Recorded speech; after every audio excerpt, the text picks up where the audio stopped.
All right, let's give this a try.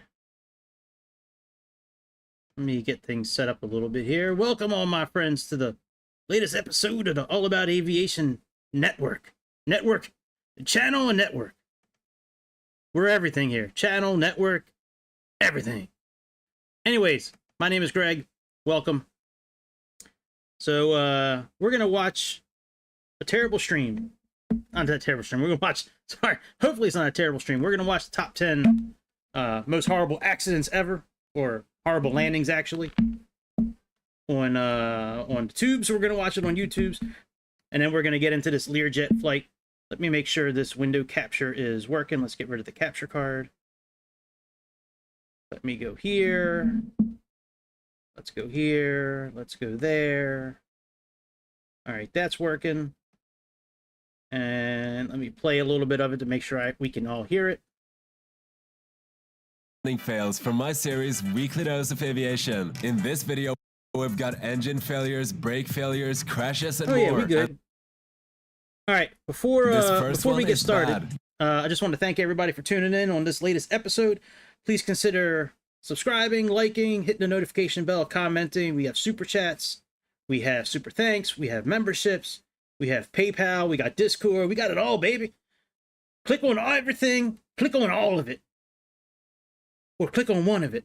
Just click on something before you leave my channel. That's about it. The grift is over for tonight. I might grift for a minute or two later on, but for now, it's a wrap. Let's go ahead and watch the top 10 worst plane landing fails. According to YouTube, this is what YouTube thinks the top 10 worst plane landings are. So let's go ahead and play it. This DHL Boeing 757 broke in half after sliding off the runway during an emergency landing in Costa Rica.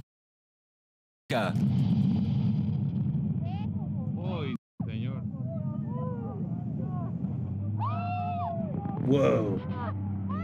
Whoa. That's pretty bad. The plane was forced to make the landing after its hydraulic system failed, but luckily no one was injured. This Boeing... It'll get better. Boeing 777 was just about to touch down, but then it started gaining altitude again.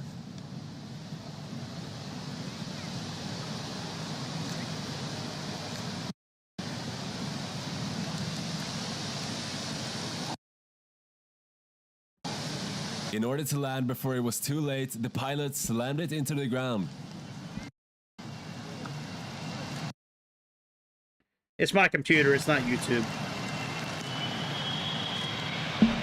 Actually, you know what? Let me restart it. This laptop I have, it just does not like doing more than one thing at a time. And when I do this kind of thing, when I play something else instead of just streaming, this kind of thing can happen. So yeah, it sucks. All right, let's restart. These are 10 of the worst landing fails from my series Weekly Dose of Aviation. In this video, we've got engine failures, brake failures, crashes, and more. And this first one is bad. This DHL Boeing 757 broke in half after sliding off the runway during an emergency landing in Costa Rica. Wow, that's crazy.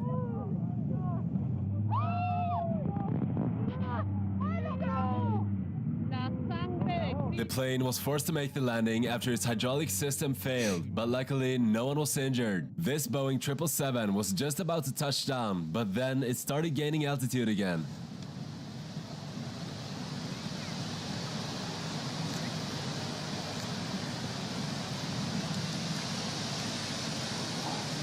In order to land before it was too late, the pilot slammed it into the ground.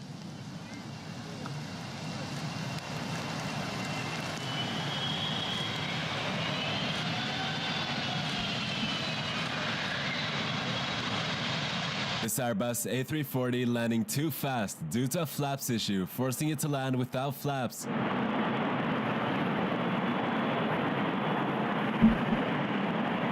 That's gotta be scary, man, landing without flaps.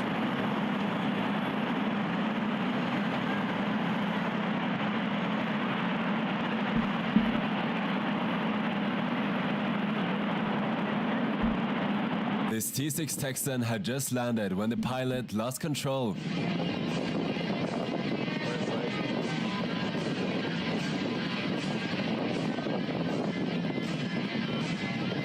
Wow. These aren't really that bad, these landings. I thought they were going to be a lot worse. Maybe they'll get worse as time goes on. The pilot couldn't steer with the tail wheel because of a broken spring, which resulted in the incident. This Boeing 737 was landing in strong winds when the plane became unstable, almost causing a wing strike.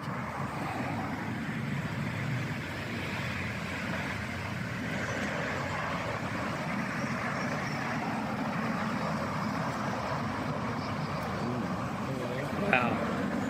Was that Ryanair? That looks like a Ryanair plane. This F-15 had a hydraulic failure, causing the brakes to stop working, and the pilot had to land without them. They put out the cables for it, the arrestor cables, it looks like. The pilot had to use the arrestor hook and a capture cable on the runway.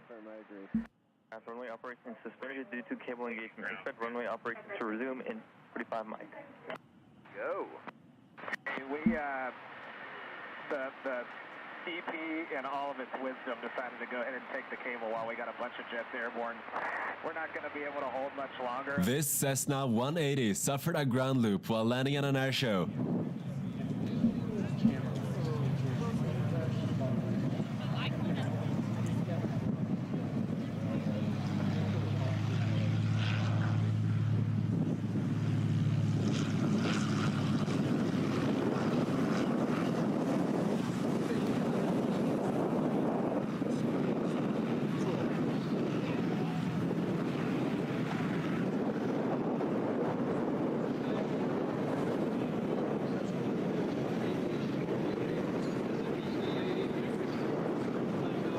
He is like looks like he's trying to stall out before he lands. Wow.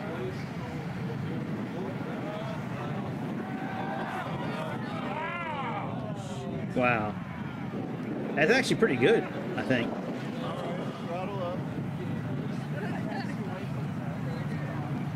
This Embraer 190 had to make an emergency landing without its nose gear.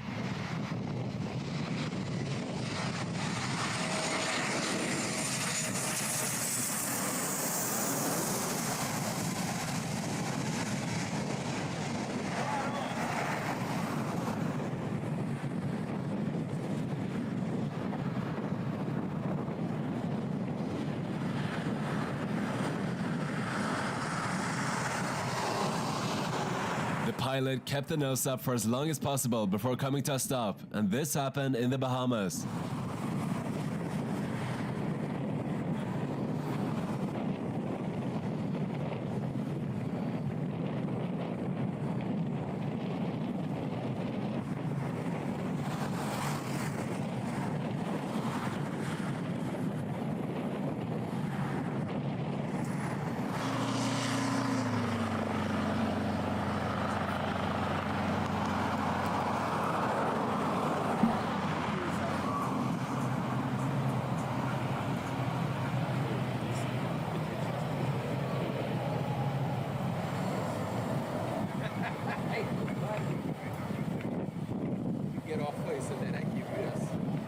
This Airbus A330 had an engine failure 1 hour after leaving the airport, forcing it to dump fuel and return for an emergency landing.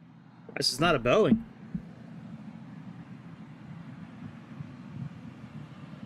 I've seen some crazy landings before. These don't Only seem one that bad. engine was used for reverse thrust, but luckily the plane came to a stop.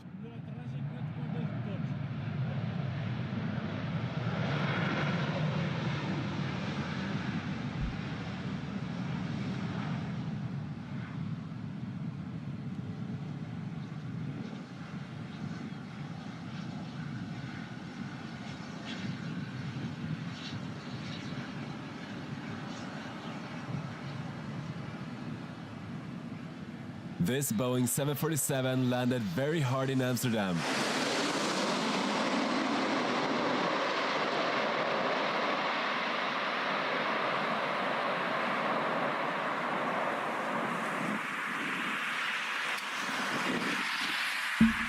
Damn.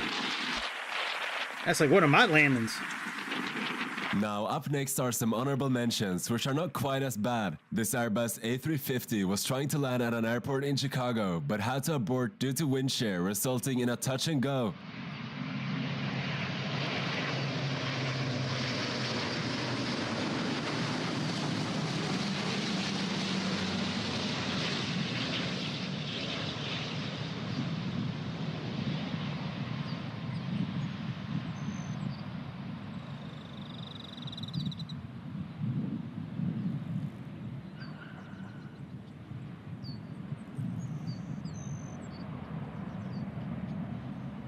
Hey, what up, Greece?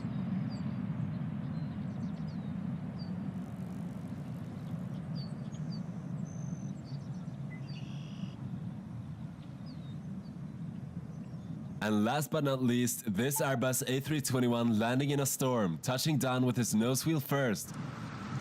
Man, we're gonna find something else to put on. This is not that bad.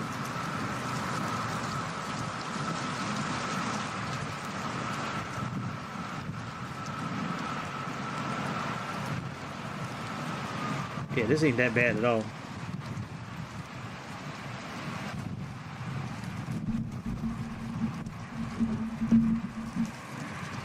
And those are just some of the landing fails from Yeah, the those series. suck. You can go watch more on my channel, subscribe, and I'll see you guys No in the thanks, next man. one. You got no taste. You got 1.5 million subscribers and you put up shit like that? Golly, I got no chance. All right, 15. Is this the same guy? All right, different guy. Okay. All right, let's look at this one and then maybe we'll get started with the actual flight.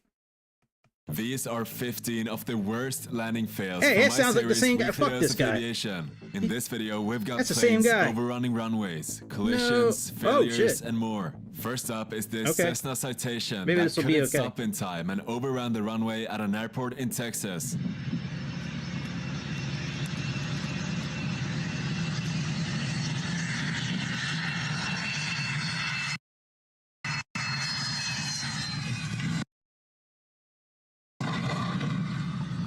Hey, thanks for the super chat, Greece. Appreciate you. Oh my gosh. The probable cause was that the runway was simply too short for the plane to be able to stop given the Wow. wet surface conditions, and the pilot reported that he should have not accepted the trip. Luckily, no one was should have did a injured. go-around. This plane had just touched down when it went off the runway and crashed into a parked helicopter. Oh shit! And you done fucked up, buddy. Wow.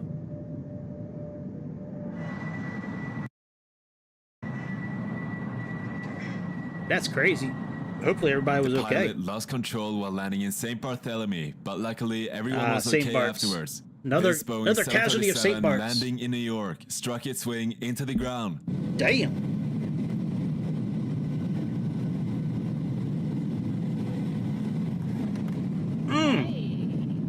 Damn. Oh, that plane's not going back into service today. It then went around for a second attempt and landed Really? safely with some wing damage. This Landsat LX-7 overran the runway and went through a fence onto a road where it collided with a car. For reals?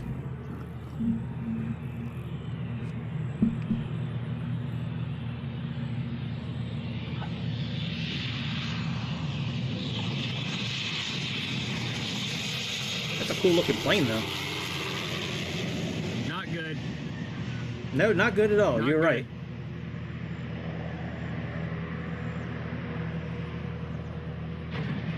Damn. Imagine calling your insurance company after that accident.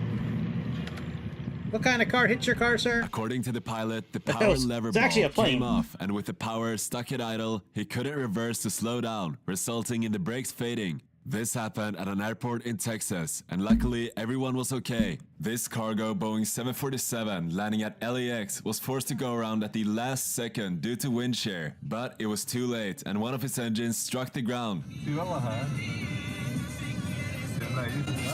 Ay, chingó el motor. Sí, chingó el motor.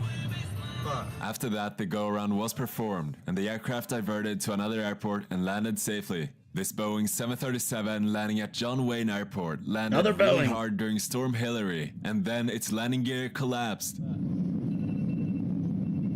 is he turning?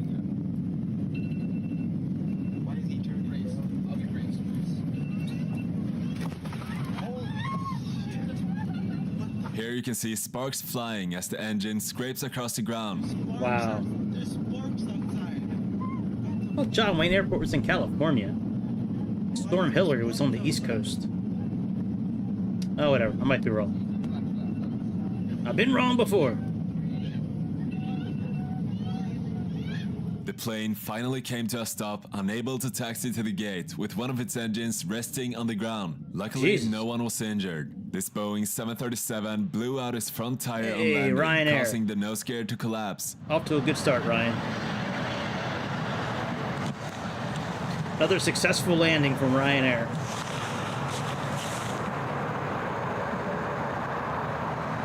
That pilot got a raise after that one.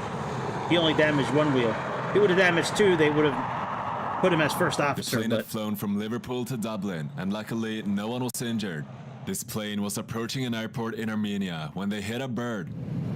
Minimum 200.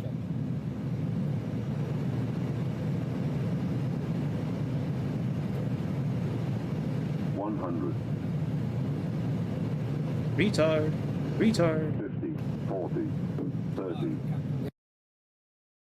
20. Retard, retard, retard. This Airbus A380 landing didn't Sorry go for as my connection. planned, and the huge plane almost veered off the runway.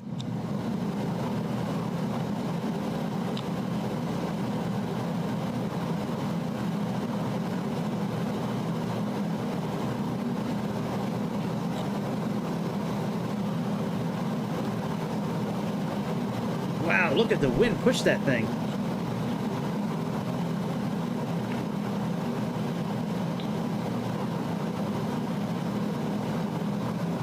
Good decision, pilot. Very good. That's why you fly an A380. This Airbus A321 attempting to land in Manchester during a storm was not successful and floated down the entire runway.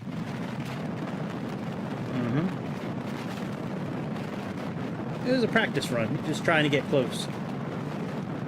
They have a landing challenge in Finnair, who can make the softest landing. And he didn't like his attempt. He wanted to try again, see if he can This get it Boeing softer. 777 landing during a storm in Paris suffered a strong wind gust at the worst moment, resulting in this.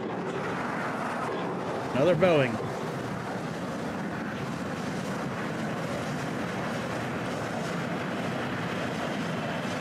Whoa! Hey, that guy had the same reaction I did. He was like, This whoa! Boeing 737 landing very hard before the touchdown zone Yeah. due to wind shear. Damn! Surprised that thing didn't break its axles.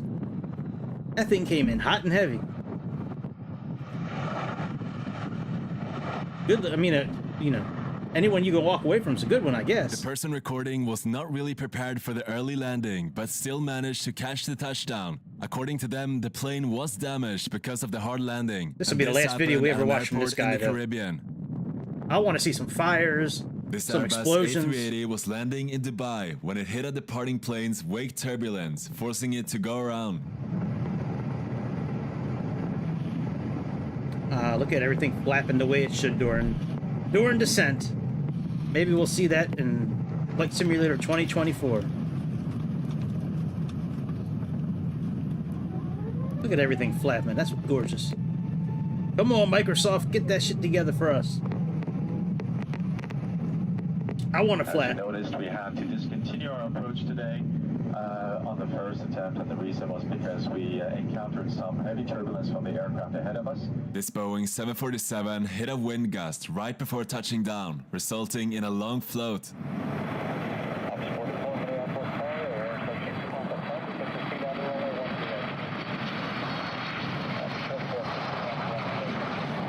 Oh yeah, look at that.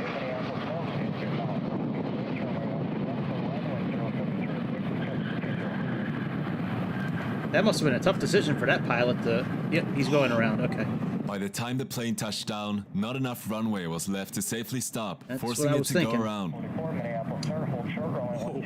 This F-15 had to make an emergency landing after an issue with its hydraulics. We just saw meaning this it couldn't video. brake on its own. In order to stop, it had to release its tailhook and catch an arrestor cable on the runway.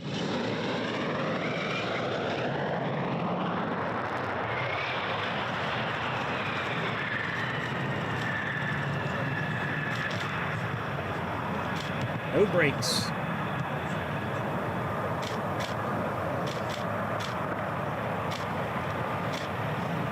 Wow, look how much cable that thing is using.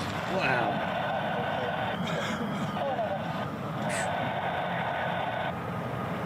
And those are just some of the landing fails from the series. You can go watch All more on right. my channel, Yeah, I've seen subscribe, and I'll see you guys. I'm not really like it, you know. I'm not really impressed with that guy.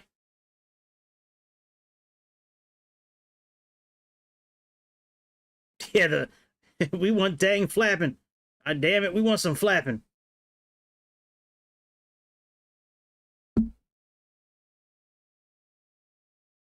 Oh, plane crash compilation. All right, yeah, let's do that then. Hang on, let me get YouTube back up.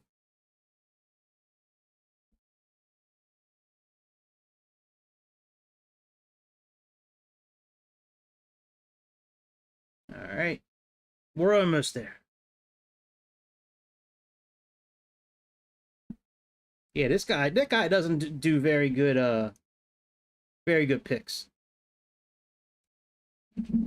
Not a big fan of what he's picking as far as like airplanes and shit crashing.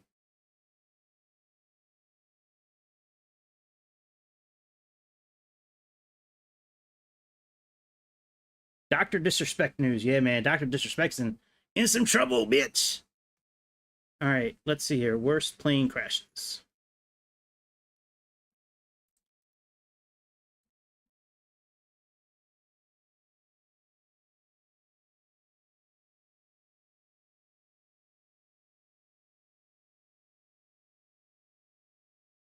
All right, let me get the screen back up. Bear with me 1 second. Get rid of the capture card, put the window back up. Put that window back up.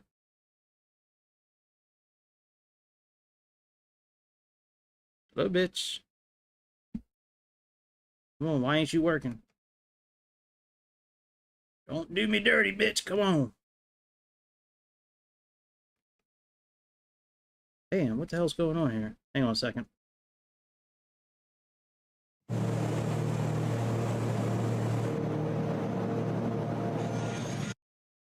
All right, are you gonna work this time?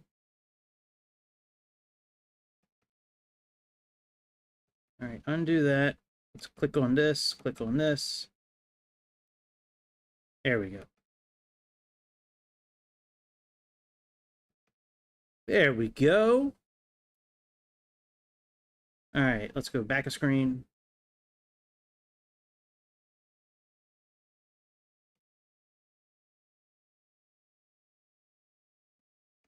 Yeah, let's try this. Most terrifying plane crashes. After this, we'll probably do the flight.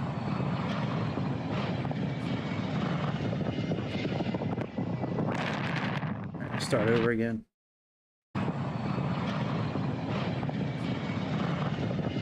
Wow, that thing just bottomed out. That looks like a Douglas. Oh shit! He hit one of them potholes that I hit on the runway. Get back! Come back here! What did you do? That's a hell of a lawnmower. What do you have to say for yourself, Mr. Pilot? They stole my airplane! Oh shit! Why didn't you get out of the airplane? Such a beautiful baby bear. That's funny. Let's watch that one again. That was funny. I like when the guy's chasing it and then threw down his hat or whatever he was threw down. He's like, God damn it! Get back here, Billy!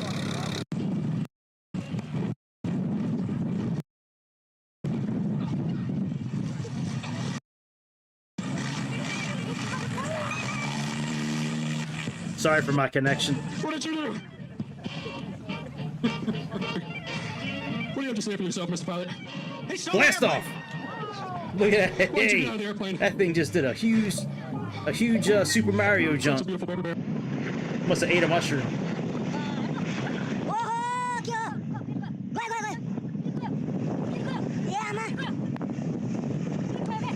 Hey, he hopping down the runway. That looks like Lukla Airport. That could be. Nah, that's not Everest Airport. I'm kidding. But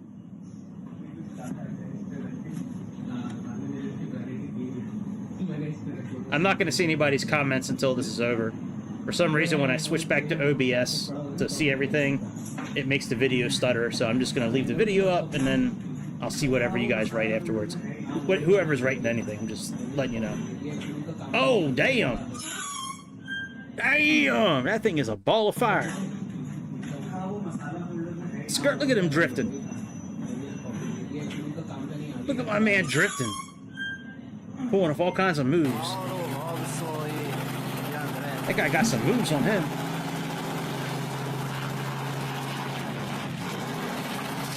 Oh yeah, perfect. Perfect takeoff.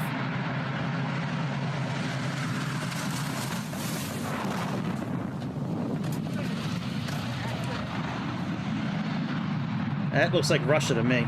That must be Russia. In Russia, tire follow airplane on ground. In Russia, tire land last. Wow, that sucks.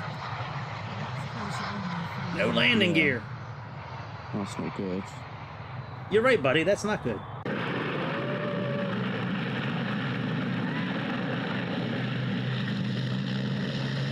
That's one way to clear out the dance floor.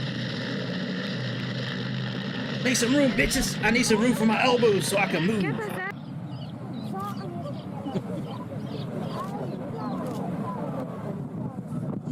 Cool plane. Very cool plane.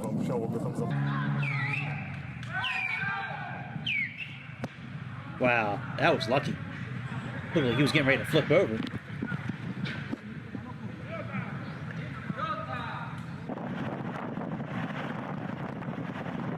Yeah, look at that monster plane. That monster.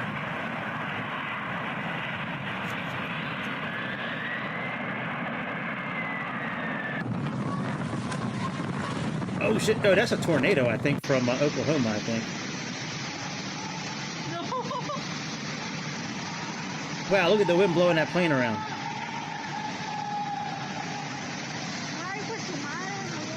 Goodbye. Perfectly normal. Nothing to see here. That's how that plane looks after you do an oil change on it.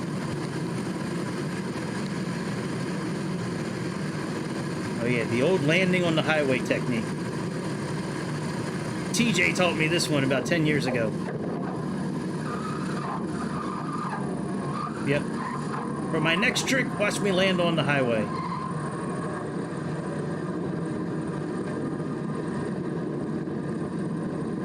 That's not bad, though. I mean, he kept it in those yellow lines. At least the policeman will give him a ticket for, like, you know, crossing lines illegally. There you go. Yeah, let me take this road home. We're almost home, honey. I just got to make this right. You need me to pick up milk? Fuck. That's not happening. Wow, look at all that smoke. Jeez. Is that British Airways? No, there's a little bit. There's a little faster going on. Can't tell. The tail kind of looks like British Airways a little bit. Okay, now they got water going. Good old airplane lawnmower.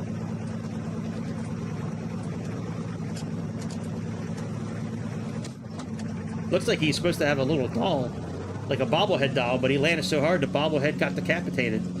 That's probably what happened. That looks like a bobblehead doll right in the center there, but he lost the head because he landed so hard.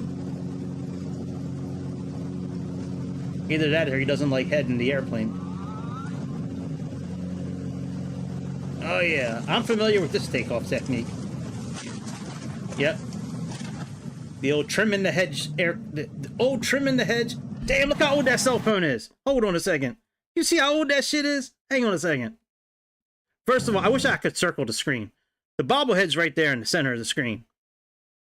I think that was a bobblehead doll. The fucking head came off. And I am familiar with this type of takeoff technique. The old trimming the hedges technique. Where you just plow through everything until you get up in the air. Look at the end of this video. Look how old this guy's cell phone is. Hold on a second. It's a brick. I ain't seen that in 20 years. Or more. Look at that. Look at that cell phone. That motherfucker is old. I had a cell phone like that years ago with the raised up buttons and the screen. That thing is, that's probably a Nokia. It's probably a Nokia, actually. It could be a very well. Nokia made phones like that back in the day, like 25 years ago. I'm an old man. Oh, man, he got no bobblehead. He trimming hedges, and he got a fucking brick. No wonder he can't take off. That phone is heavy as shit. That's a good 70 pounds, that phone.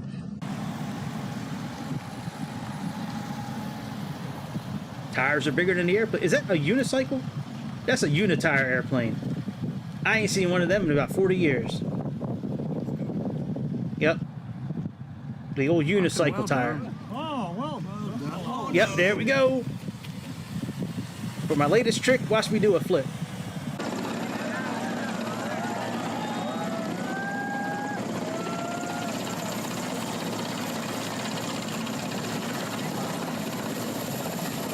I guess H marks the spot today. Damn it, Sarah, I told you to put the H back farther. Well, so far, this don't look too bad. What the hell's wrong with this? Oh, the other helicopter's coming in.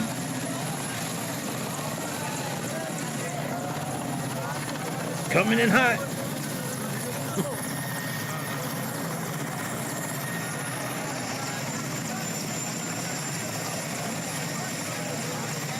Alright, what's going on? Okay, that was... Hey, look at that. Yeah, they use a little... They put a little dragon fire. That's a new fuel they're actually using on Southwest now. It's called dragon fire. Ooh, that's not good.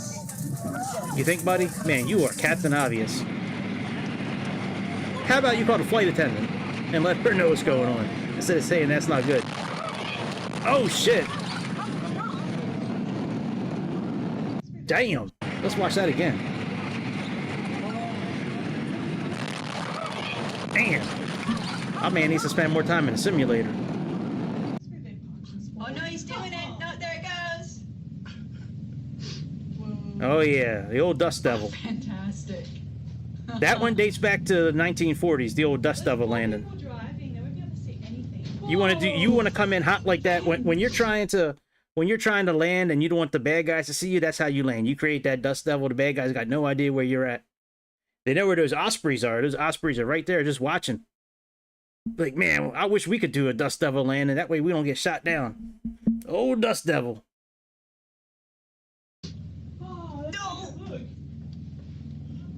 Yep.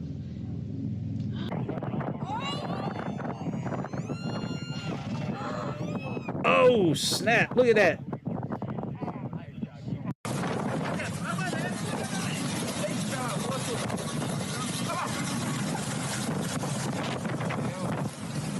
Looks like a derecho, actually. That's a lot of wind.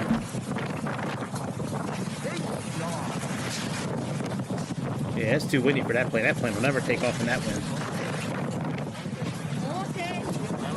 Better put the tie downs back down.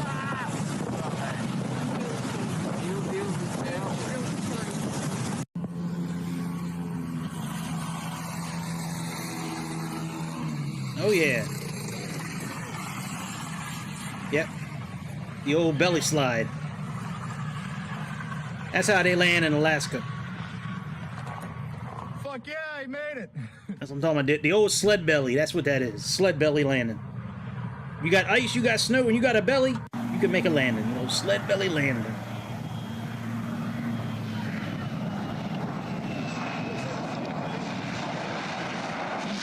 Oh yeah. That's what happens when you hit the brakes too hard. Hit the brakes too hard, that's what happens. That's a cool looking plane. See? He knows the Dust Devil landing. Bad guys can't see him. That's how they trained him in the Air Force. Make that Dust Devil landing. Look at that. Perfect. Except he just killed about 70 sheep.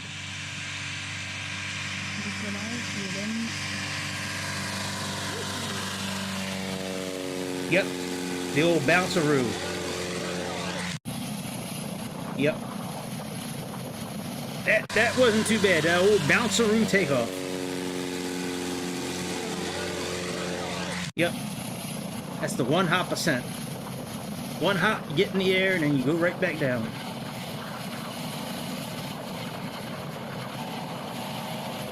Oh yeah, it's always easy to take off when the propellers aren't moving. Very cool. I can't tell if they're moving or not, actually. Straight up. He's ascending to heaven right now. he must have died during the before takeoff checklist, and now he's just ascending to heaven. There we go.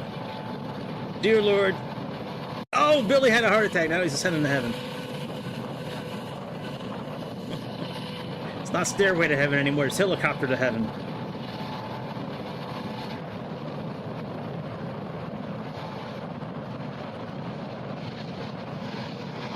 I don't understand why we watched that video. That wasn't bad. I thought it's supposed to be like the worst crashes ever. I want to see the one plane from Russia that like went straight up and then like straight down and it just was a ball of fire. Somebody videotaped it from the road. I'll have to find it. Maybe I'll play it tomorrow. Oh yeah! That's the old Pelican right there. That's the old Pelican move right there. You know how Pelicans come in, dive bomb the water, catch some fish, and then go back up? That's that Pelican move right there.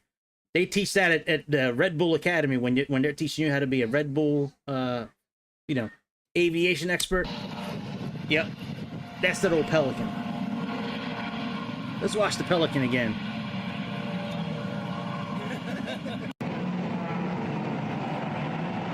Oh, I see a trout. Get it. Bam! Got it. We got dinner, baby.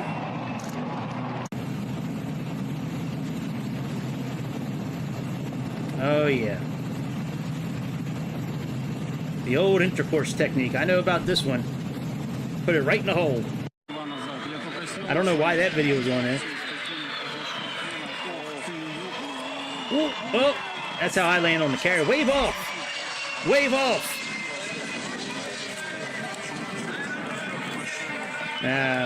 He should have waited. They're going to throw him back in the water like they do me. They didn't video that part, him getting thrown back in the water. That's on the next episode. Man, look how big that plane is. Good lord. That plane holds a lot of shit. Yep, the old Dust Devil takeoff. Dust Devil takeoff's easier than Dust Devil landing. Nice and slow. Nice and slow. Doesn't look like he has any gears. Nice and slow. Nice. That's good. That's good. That's pretty good landing. Nice. Woo!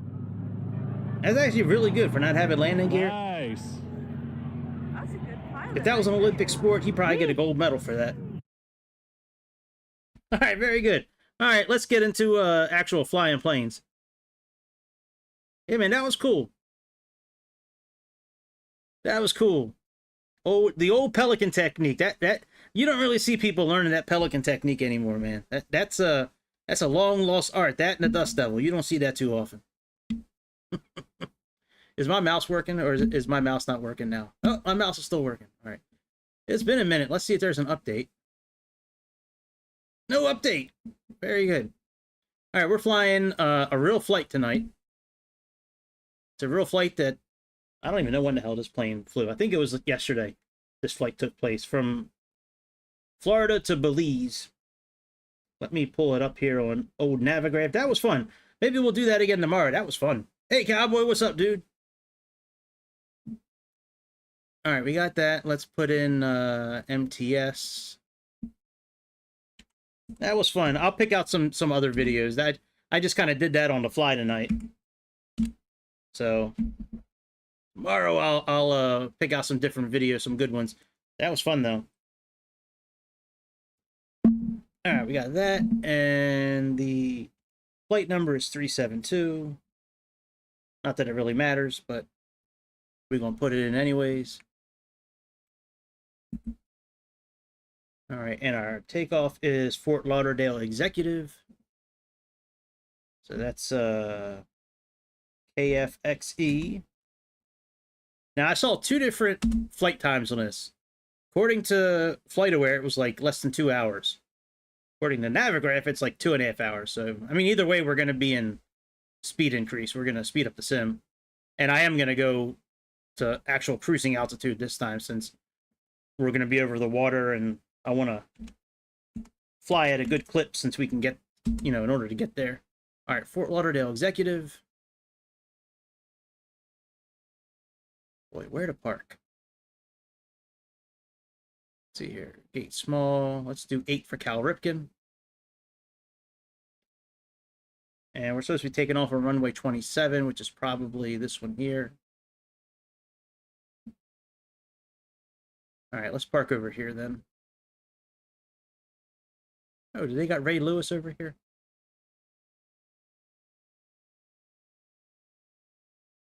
There we go. 52 for Ray Lewis. Let's do it.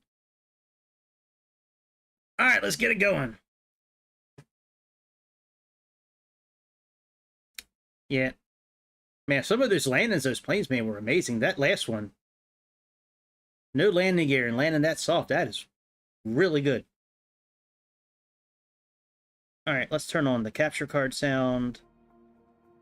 Let's mute the desktop. Let's hide the desktop. And we have 2 different capture card sounds. I probably should erase one of those. Let's get rid of this one. Let's hide that one. And now we're back to normal. All right, very good. Yeah, I've been having fun with this Learjet. This Learjet's pretty fun to fly. Plug in my headphones. All right, here we are in beautiful Florida. I like this livery. I don't know who the hell he is. Maybe that's Ward. That's Ward from Ward's Express. Good old Ward. Let's get our trusty tablet out. Oh yeah, that's right. We have to click up here for that.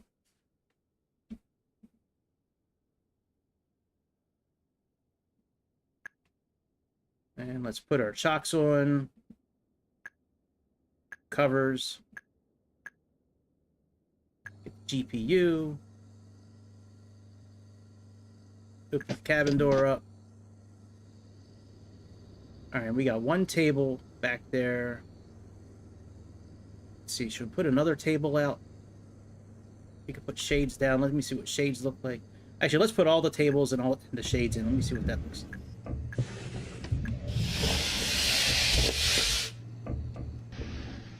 Oh yeah, table. Table, and we do have shades that work, I think, right? Oh yeah, that's dope. Very cool. All right, so we'll leave this table there. We'll put away the 1 table in the back. Let's put away, I'm gonna say that's table 2. Yep.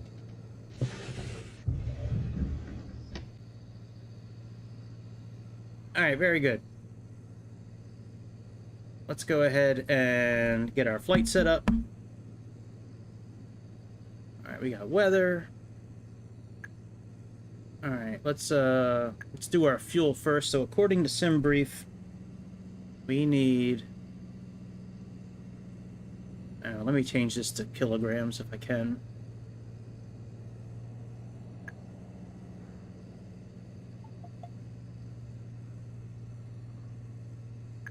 There we go. Okay, so according to this, I need about 1,900 kilograms of fuel.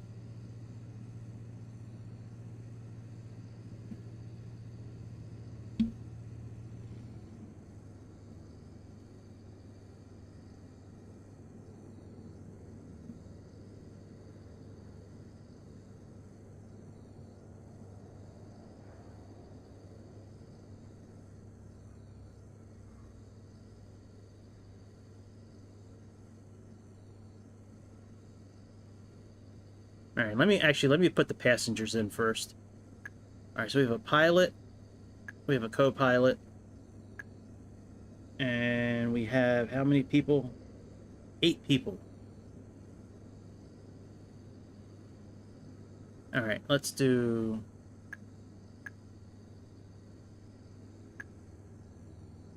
Alright, and we'll do Julie, John, Cindy,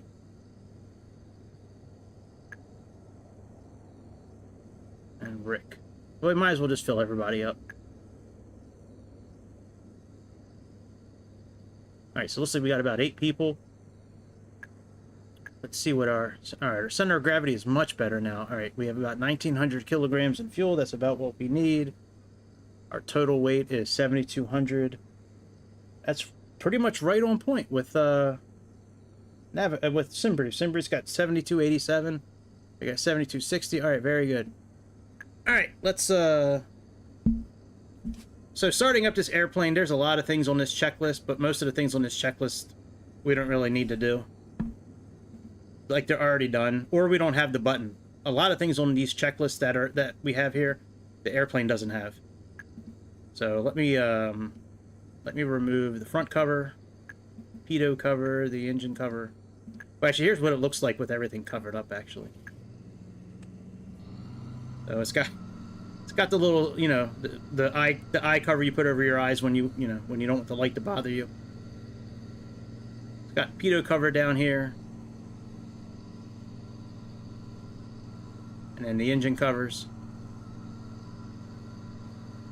Kind of cool, I guess, having that as an option. All right, let's remove our engine, pitot, front cover. All right, so we have our pre-flight checklist. So here's the oxygen down here. We can't interact with that. Emergency exit, passengers, control locks we don't have. Parking brakes already, it should be on already. Yep, parking brake is on.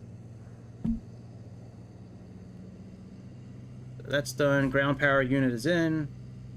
Remove the engine. We already removed the engine. Why would you remove the engine? I don't get that. I don't get that part. All right. So oxygen system we can't really mess around with. There's nothing for that. All the circuit breakers look like they're in, which we really can't interact with anyways. You know, so let's click on this gold pen to get rid of Mega Karen. The old bitch is back. We can't do anything with crew masks. Landing gear is down. We can put the emergency batteries on. That's down here. That'll turn on our system here. And we're supposed to be climbing to 40,000 feet, I believe. Yep, so let's put in 40,000.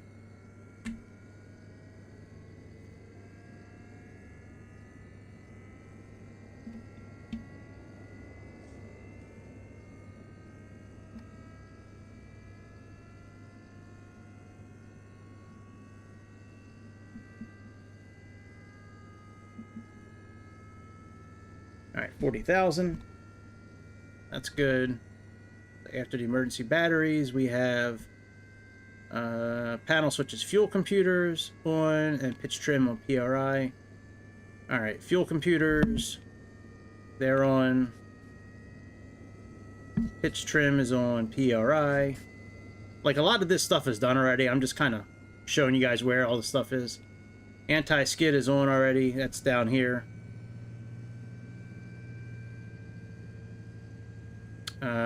Jet pumps we don't have access to. Static source, emergency pressure, bleed air is down here. Here's a bleed air right here.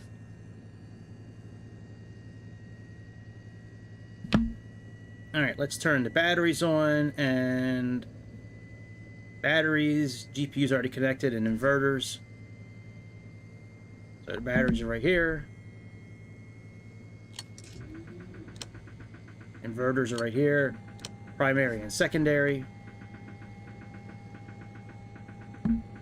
Hydraulic pump should be off already. Let's double check that.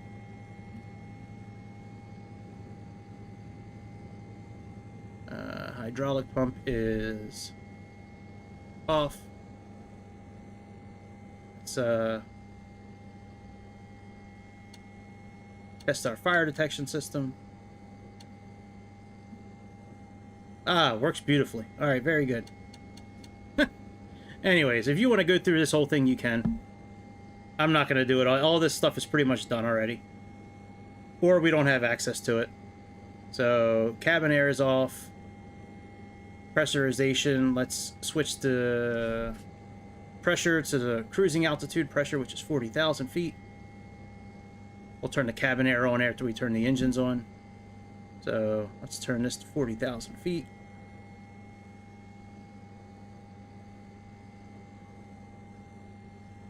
Alright, so how many lines do we have there? 1, 2, 3, 4. So 35, 40, no, 35, 40, 45, 50. So 35, so this should be about 40,000 feet right there. No reason to test the systems. I mean, none of this stuff is like modeled.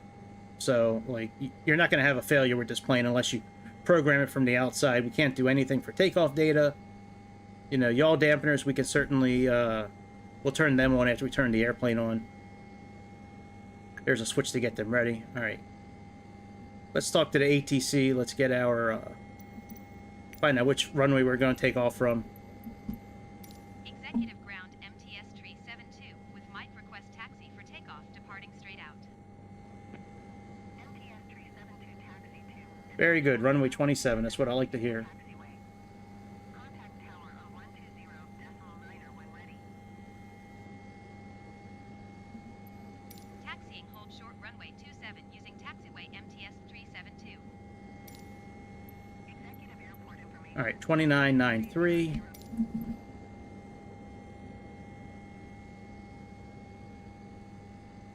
Let's change that. All right, let's get rid of this for now. So starting the engines is pretty simple, actually. You just got to turn them on. So we have put the inverters are on, the batteries are on, the beacon light. Let's turn the beacon light on, and then really it's pretty simple. So we got our beacon light here. So all we do is, since we have the ground power unit connected, just move this down to start.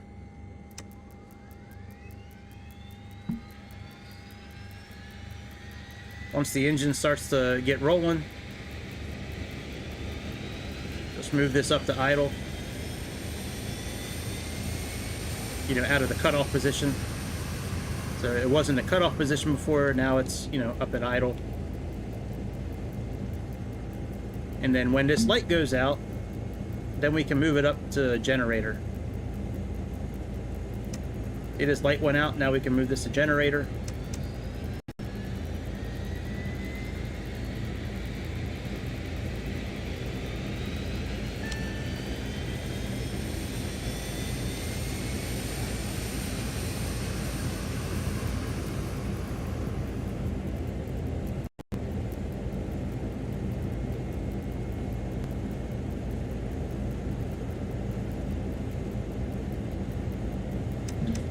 And that's about it, my friends. I mean, the rest of the stuff, I usually just kind of pay attention to what shows up here.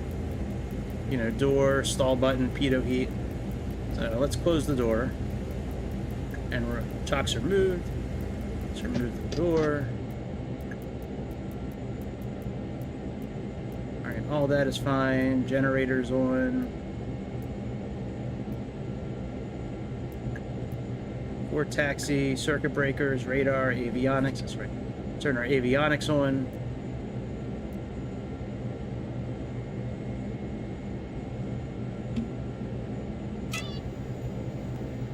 Here.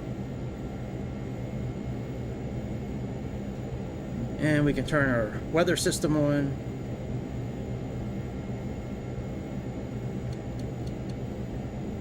Oh, you know what? I have to actually put the flight plan in tonight. That's right, it doesn't come over from SimBrief on this plane. Give me a second, let me plug this in. They have this system and they have the regular, like, Garmin type system, so, alright, we have MZBZ as our destination.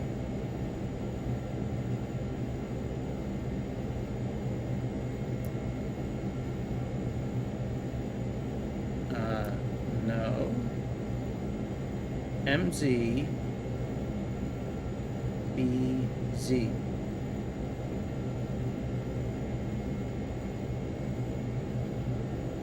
All right. So we are doing. What is our flight plan here? All right, we're taking off on Maynard. Let's go to procedures. Let's go back. Let's go to procedures. Let's go to departure. And we are doing Maynard 2.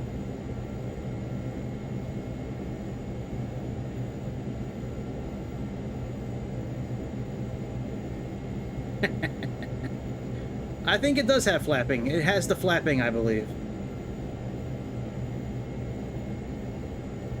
We will find out. Alright, load departure. Alright, let's add a waypoint now. We have Maynard. Then we have Maxim.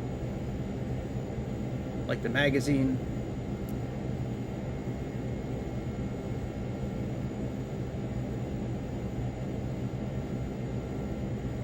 Alright, let's see if we can do an airway. Nope. Damn, that sucks.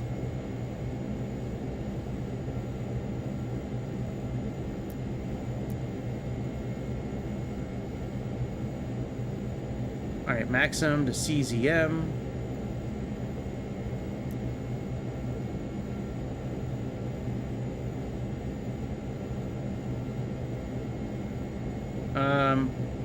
Not really sure which one I'll do. Cozumel or Cozumel? Cozumel's fun. If y'all never been to Cozumel, that's a fun place to go. Alright, still can't input an airway, so let's put in BUKKY.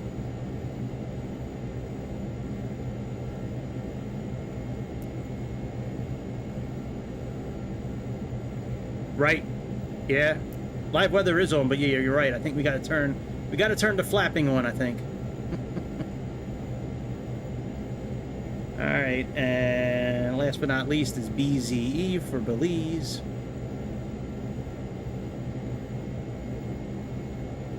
And that is our flight plan, since we can't put an airway in.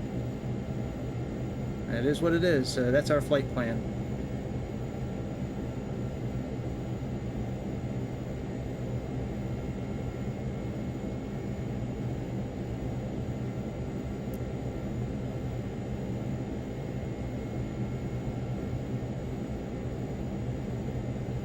Alsty, Maynard. Alright, looks good. Let's go back.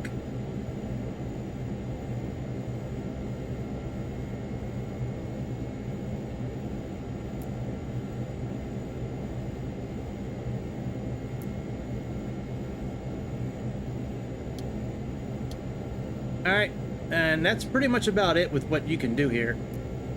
Like, weather's kind of all grayed out. Weather may show up on this screen here. Services, like, everything's kind of like grayed out. It's kind of like, you know, I mean, it's pretty pointless, this system, really. I mean, everything is pretty much grayed out. So it's not bad for, you know, the map, I guess, but whatever. All right, let's back up, and then we will turn on the rest of the buttons that we need to, and then we'll get out of here.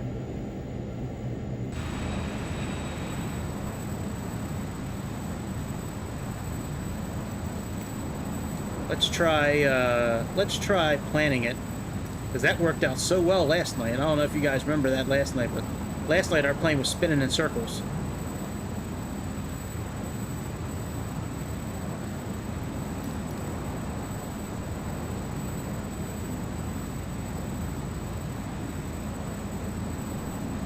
I think that's the way I want to go.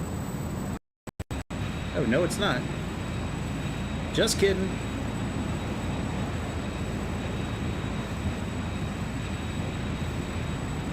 Alright, let's do that.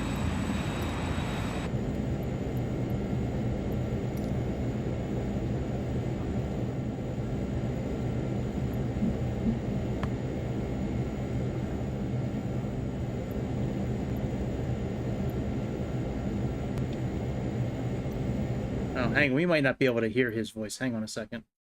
Turn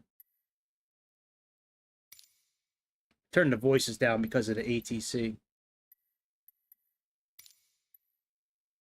Because they are right annoying. Okay, sir. Yeah. There we go. All doors and hatches closed and all ground equipment is removed. Parking brakes are set. You may lift. Parking brake set. Lifting the aircraft. Standing by for pushback.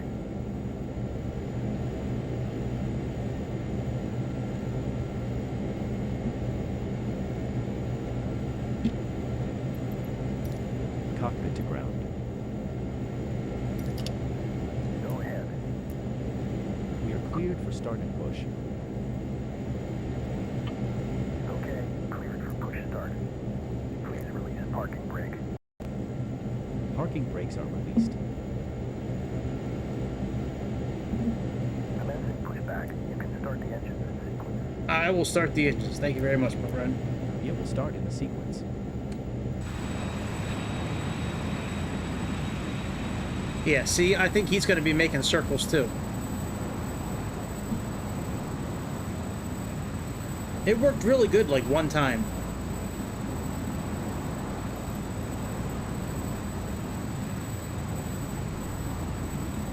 Oh yeah, I like this magic trick. Pushback completed. Not bad. Set your parking. Parking brake set. Not bad. Parking brake set. Lowering aircraft. Ground. Startup is complete. You may disconnect. Okay, sir. Clear to disconnect. Pin has been removed. See you at the side. Have a good flight. Thank you. Holding position waiting for the visual. Thank you and goodbye. Right. Cabin air's on. Nav lights. External. Radio altimeter. Autopilot. Let's turn on the stall warning. Taxi lights. And pitot heat is over here. And we got GPS nav. OR nav and GPS nav. Very good. And I believe that's about it. All the warning lights are out. Yeah, everything's looking good. Alright.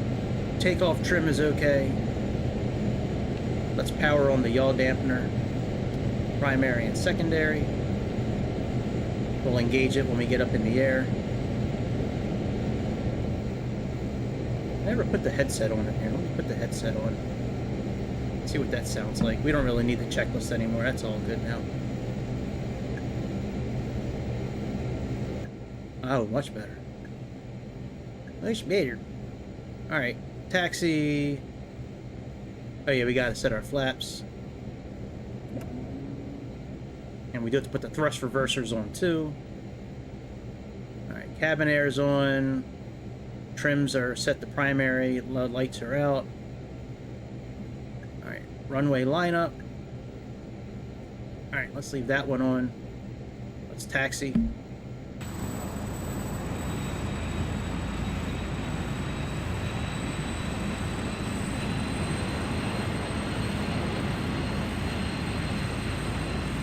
Yep, the old flappening.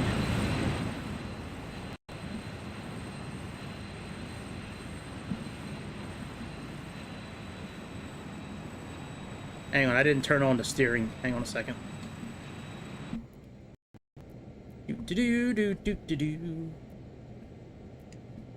Thank you.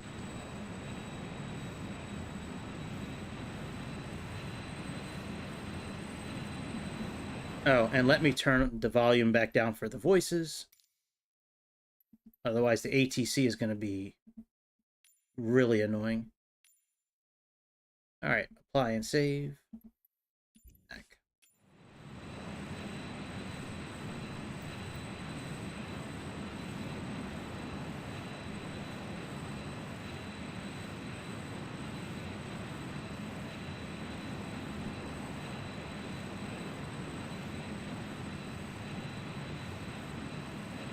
That's a cool looking plane. I like this plane.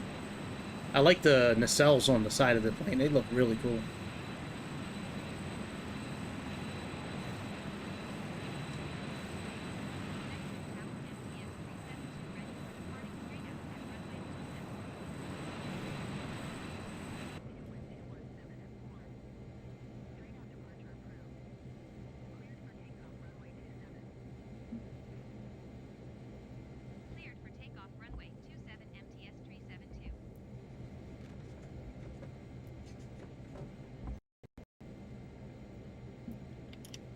Alright, that's all done. Let's put our landing lights on.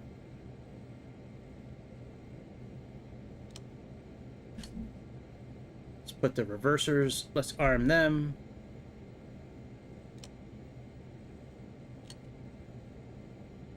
Let's put on our strobe lights. I think that's everything. Transponder, reverse thrusters, pitot heat, lights are on. Everything on the annunciation panel is out. And after takeoff, yaw dampeners, turn the thrust reversers off, flaps. Ignition, well, we don't have the ignition on. Pressurization, hydraulic pressure. Yeah, see, I don't think we need to... Hang on a second. Let me just double check a couple, because I could have sworn we would need to have the hydraulic pump on, but the last time I see it, it's right here, and it says off. Let me just double check. Hydraulic pressure. I mean, I think it's okay since the hydraulics still work.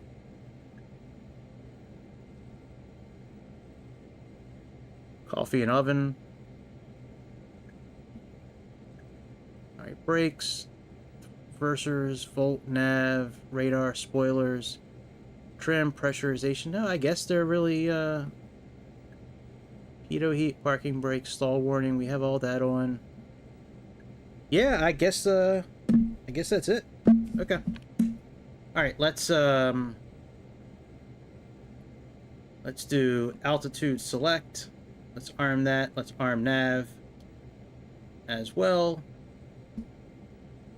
And we're going to be heading to the south, so let's move our heading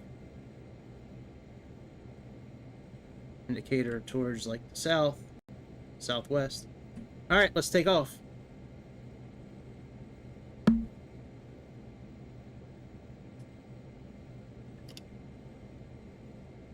Now, let me remove the headphones actually, for takeoff at least.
On our way to Belize. We'll find some fat-ass women down in Belize, that's for sure. I know they're tanks. I just thought they were still called nacelles. But I guess I'm wrong. Yeah, I thought they were still called nacelles, even though they're technically tanks.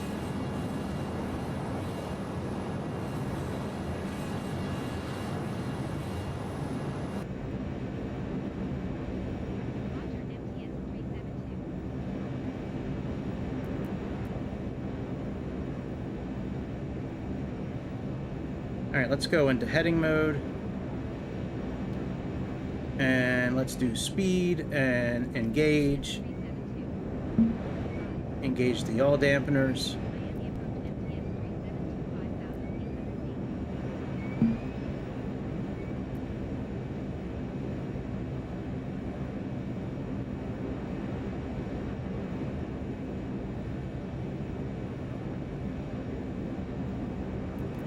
Arm the nav.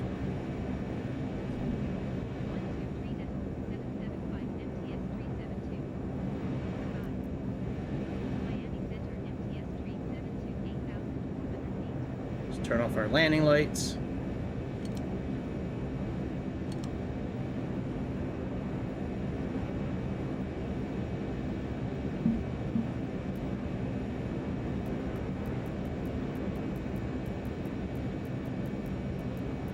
Alright, looks like navigation is now picked up.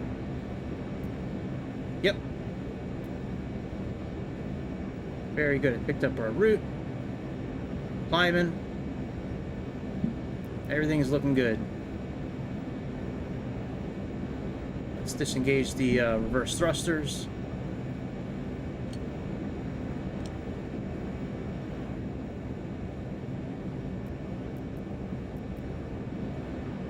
So after takeoff, we have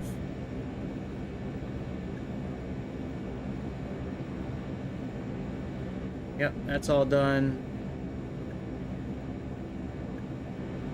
Pressurization is fine.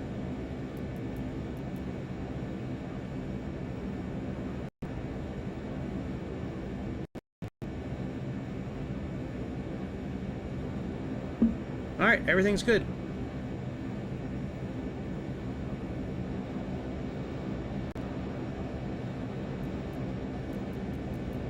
Got all these TVs out here.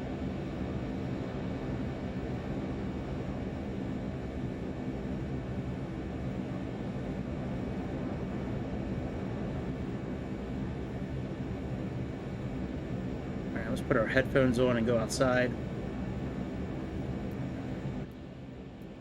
Wait, that does make a pretty good difference, those headphones.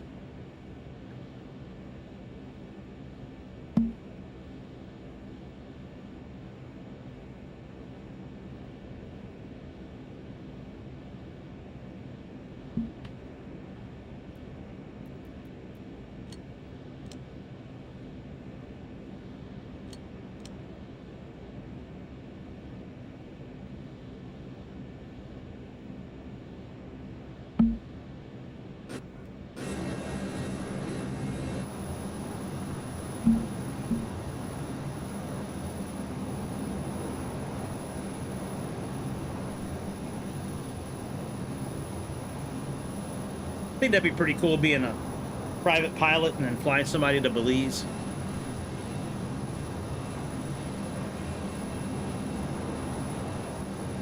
Spend a couple of days in Belize.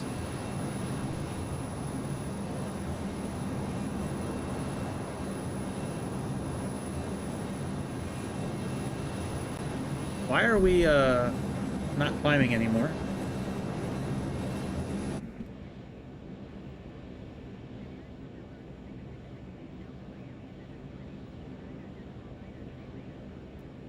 Why is altitude hold on?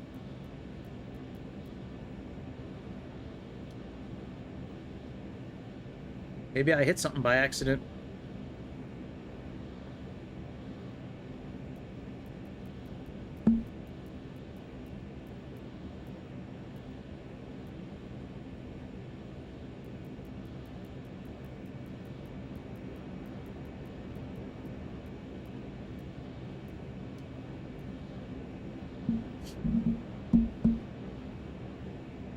So vertical speed in this airplane, you have to get the pitch going at the vertical speed you want, and then once you get the airplane to that indicator that you want it at, like 2,000 or whatever, once you get it to where you want it, then you can click on vertical speed.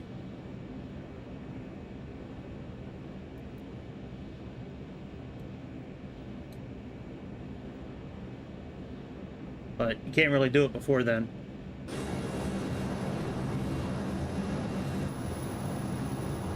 We just have a few camera angles. We're still not climbing. What the fuck is going on, man?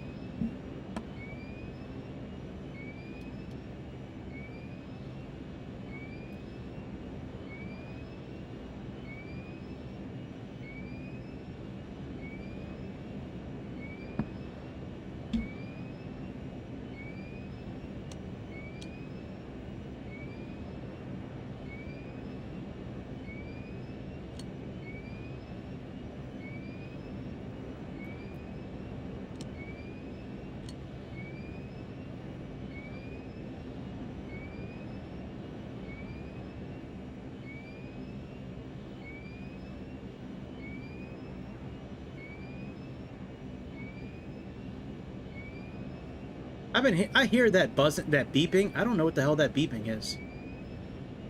There's no lights on or anything. Very strange.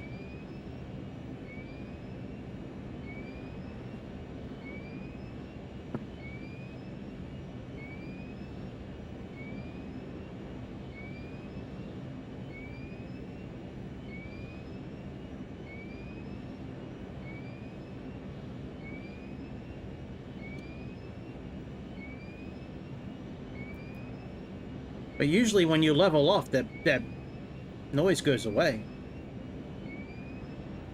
Weird.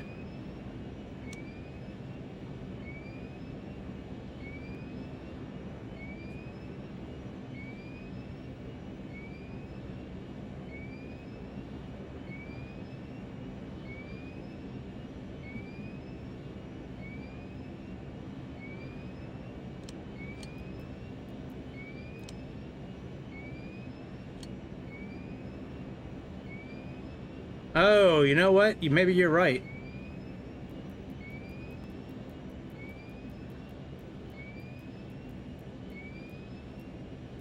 Let's hold up at this altitude for a minute.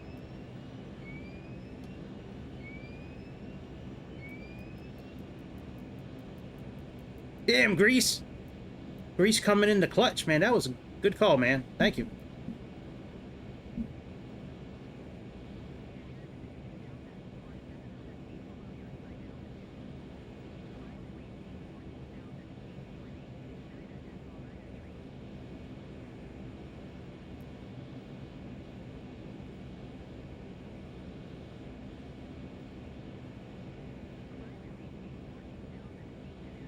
Alright, let's get to, quite a bit lower than that.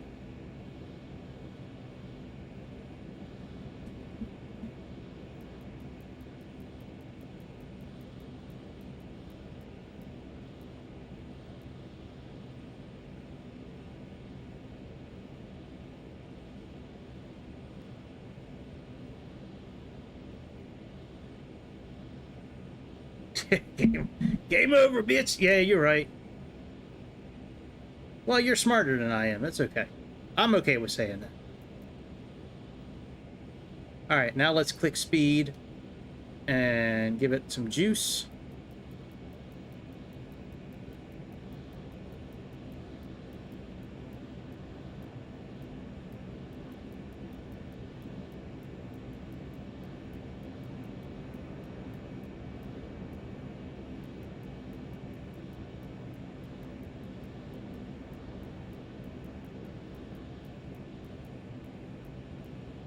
Yeah, very good call.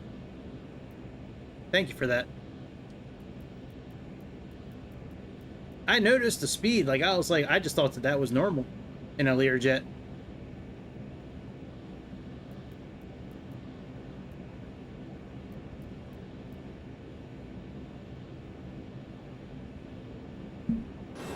Very good. There we go. So we're flying out over the Florida Keys right now. Our favorite aircraft carrier is down there somewhere.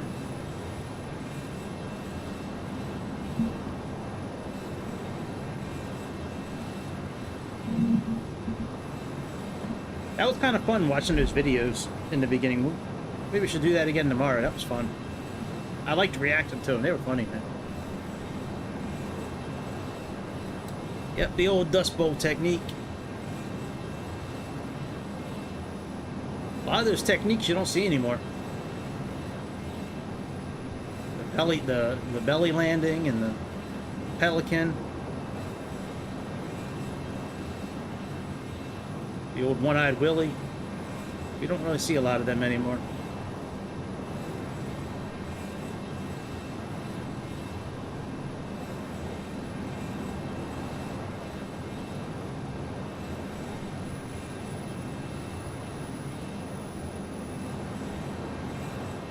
I think we got live weather on. Let's see. Yep, and then live time, probably put it, yep, pitch black.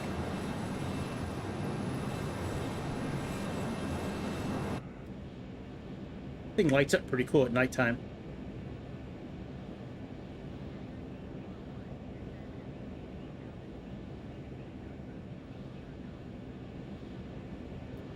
Alright, now our climb is much more controlled. I like that now.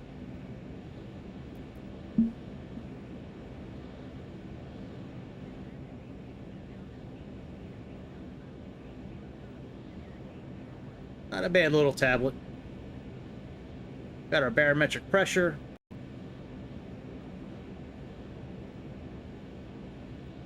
Got our temperature. Wind speeds.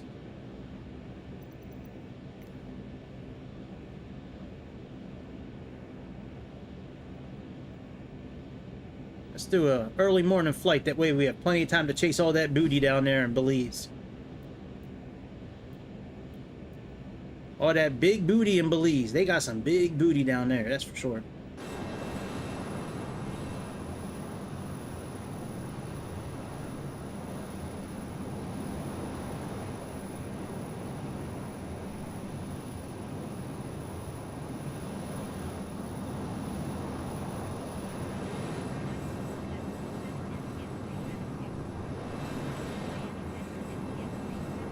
Once we get to our cruising altitude, I'm gonna go ahead and put us in like 2 times speed.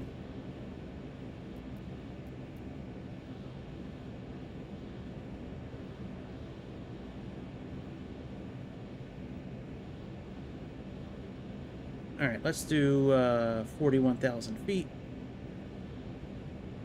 Is that what? Hang on, are we going to? We're going to 40,000.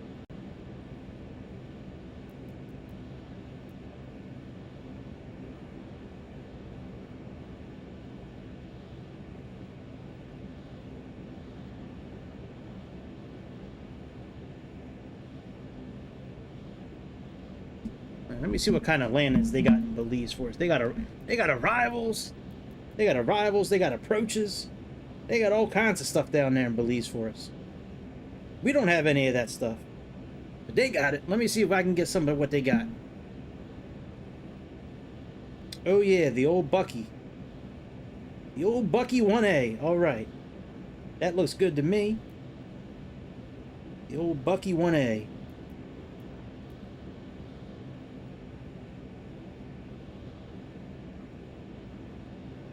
Means I got to get rid of a couple of waypoints. I'm okay with that. Alright, we got the old Bucky 1A in there. And then let's see what kind of approaches we got for runway 7. Oh yeah. Got the old Cappy. The old ILS or the RNAV for Cappy. Maybe we'll stick with an ILS. I don't think this plane will do an ILS. No, it says GS. It might do an ILS landing. One of these versions of the Learjet that we have won't do an ILS landing. I'm not sure if it's this one or not. Alright, so we got to get a couple of waypoints gone. We'll do that here in a little bit. We got a little bit of time until we get there, so... The old Bucky.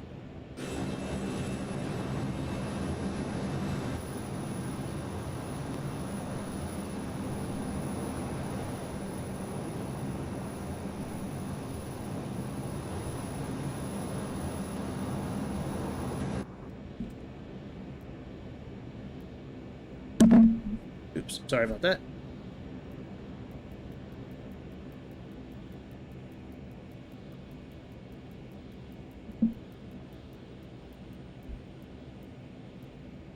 All right, let's go back into altitude select.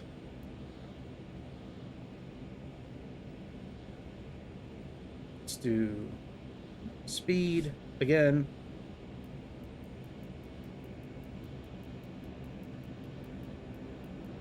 Good old Keith, what's up? Lurking in the shadows again. What up, Keith?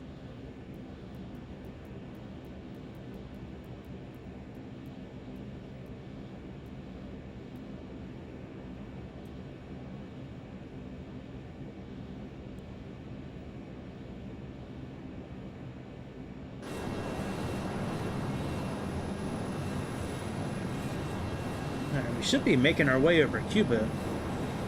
Coming up here. Oh yeah, we got a little bit of time before we skirt off the coast of Cuba. There's the rest of Florida, and Cuba should be coming up on our left here pretty soon.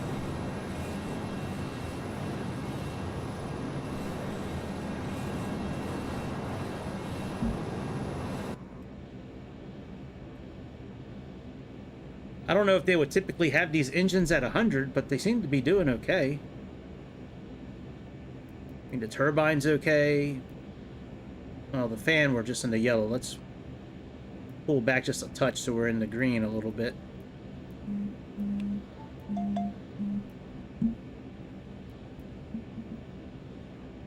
And we're at Mach 0.75 roughly.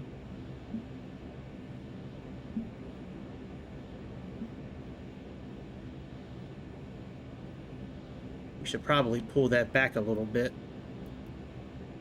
But we'll keep on climbing as long as the plane lets us climb. We'll continue to climb, and then if we need to pull it back a bit, we'll pull it back a bit. Once we get to cruising altitude, I'll plug in the arrival.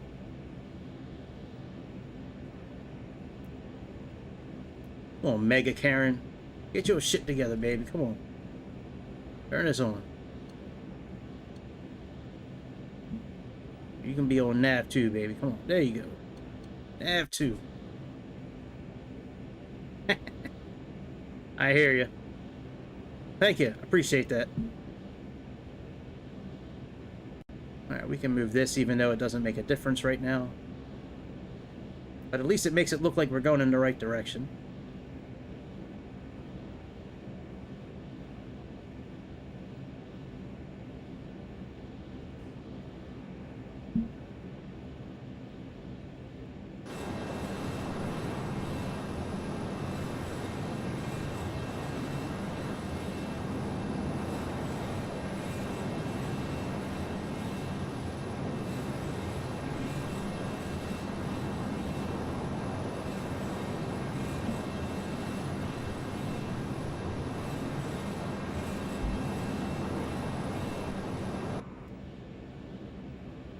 Man, I picked up my son from his internship. My daughter came with me, and I was like, what y'all want to do for dinner tonight? You want to go to, like, 7-Eleven and grab some shit, or you want me to cook? Like, you know, like, can we go to 7-Eleven? I was like, yeah, no problem. $50 later. $50 later. What does this button do? It's for lights. Oh, that's the test shit. Okay. Never really noticed those lights before. Oh, look, we got eggshell cartons. Cool, man. Recycled eggshell cartons. Alright, looks like we're getting ready to level off again. Let's, hold here. Let's reduce our throttle a bit.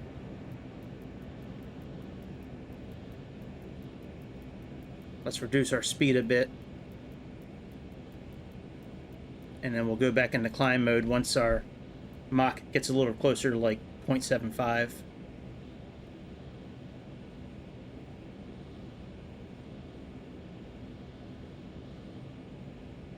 Alright, altitude select again. Let's do speed, and let's increase this again.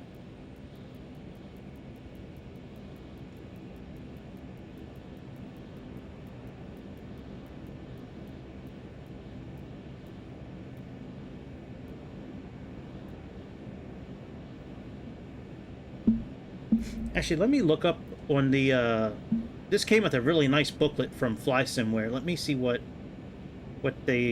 are like our cruising speed actually could be. It's probably like 0.85 or 0.82, but let me actually see. Learjet, where the fuck are you, buddy? Where are you at, Learjet? Here we go. Right on top. Just how I like it. All right. Let's see here.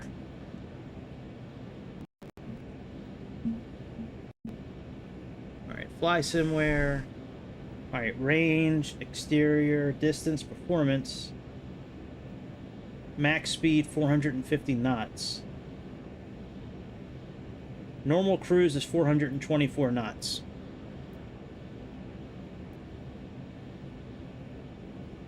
And it doesn't give us our speed right now. Where's our speed at?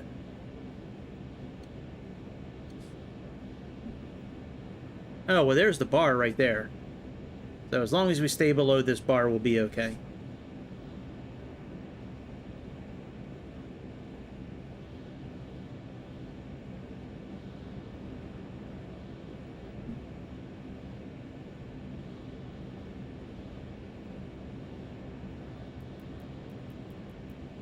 Alright, very good.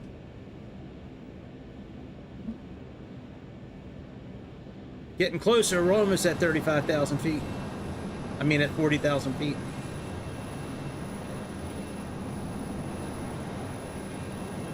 That's crazy how big the tanks are on this plane. Or the nacelles, whichever one they're called. It's almost like half the size of the airplane. It's a big old tank, dude.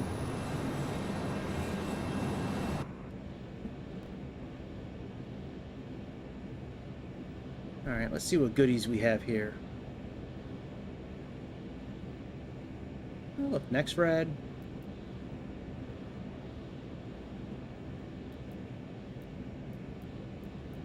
Intersections, NDBs, constraints. Huh. Look at that. I didn't know this map had all that shit on it. That's cool. Alright, here's our speed right here. I mean, that's ground speed, but still. Oh, it does show the constraints. Look at that. Very cool. Alright, let's go to utilities. Anything here? No. How about system? Oh, yeah, that's a system stat. Okay, so nothing for the system of the airplane.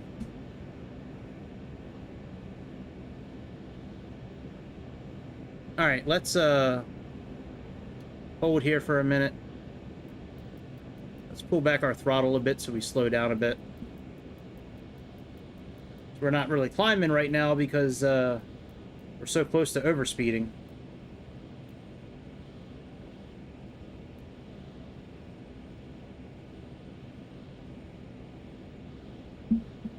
So I'm waiting for this needle over here on the left to come down a bit more.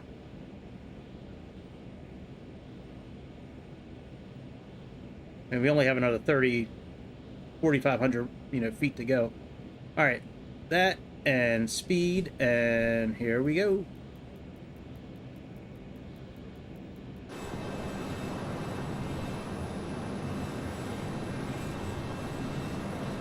Let's get that last little bit. Let's get a little push to the top.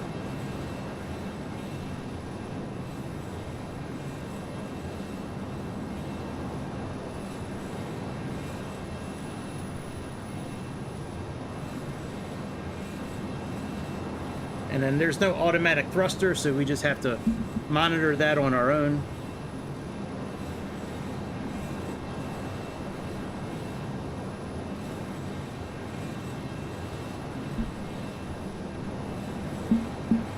I think 1,000 feet per minute. That's okay. That works for me. That's not bad at this altitude.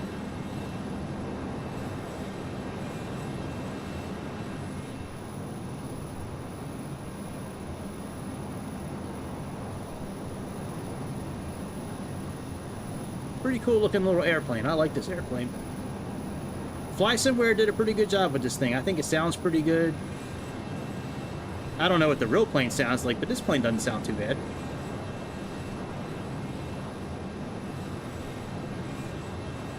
You can interact with almost everything inside the airplane.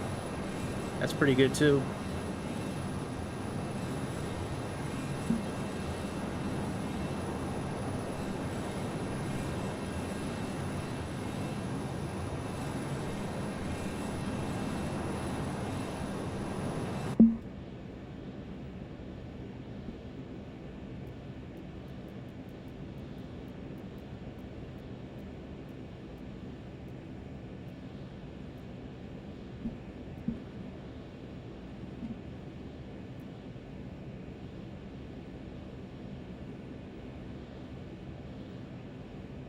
I don't know if, I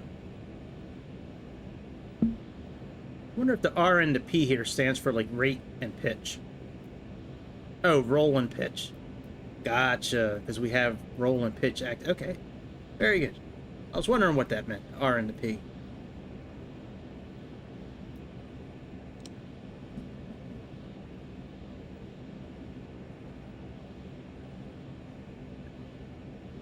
Alright, fuel's doing okay. Everybody's doing okay in the back.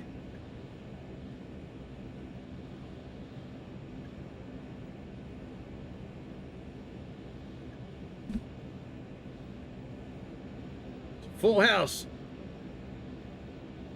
All the zombies. That's good. It's always good to wear your shirt backwards. What you looking at? Ah, the old blank screen game. That's my favorite game. Don't you know you're not supposed to be on your phone on an airplane? These people. These people nowadays. I can't stand these people. Do you... hey, where'd she go? She's gone. I threw her off the plane. She is no more. No more Mega Karen. She gone.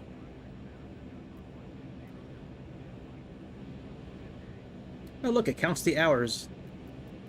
I've been in this plane for almost 10 hours total. I think that's what that is. I don't know if... No, 10 hours is a bit much for this airplane. I don't think I've been in this. Maybe it's from today.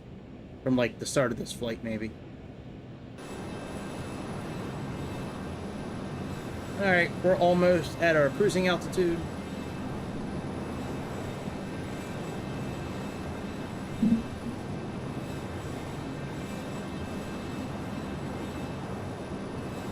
Another 1,400 feet.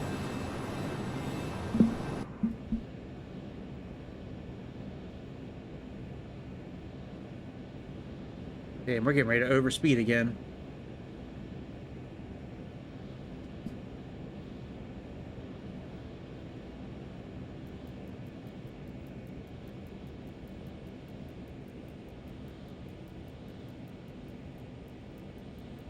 All right, let's slow down a little bit again.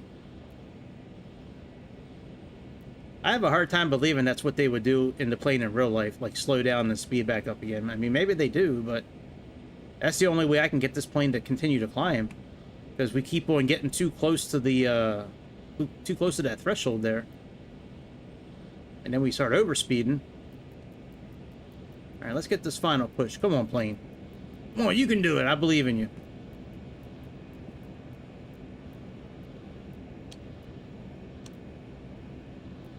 Come on, you can do it.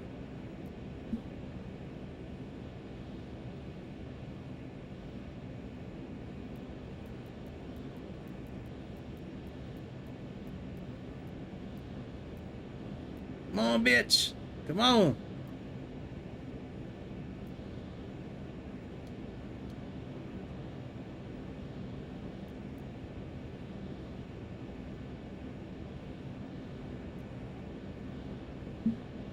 There we go.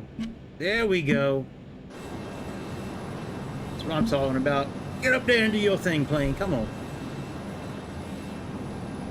I just want to get to 40,000 feet. Then you can stop working so hard.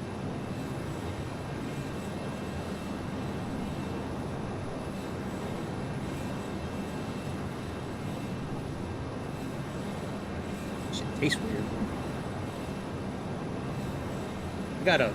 I got a Diet Mountain Dew from 7-Eleven, man. This shit tastes a little weird.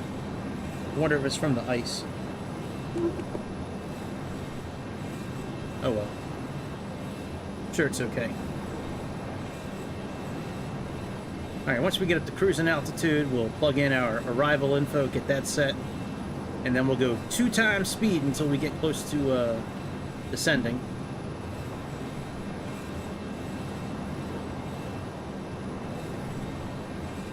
Like I said, in Navigraph said, I'm sorry, SimBrief said this is supposed to be like a 2.5-hour flight, but the exact same waypoints I used from the real flight, and in FlightAware it was like it was like an hour and 45 minutes. So I'm not sure which one's right, which one's wrong, but it is what it is.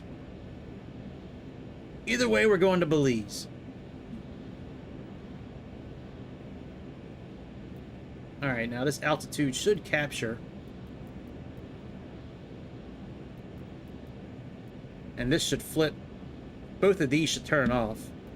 And then altitude hold should come on automatically.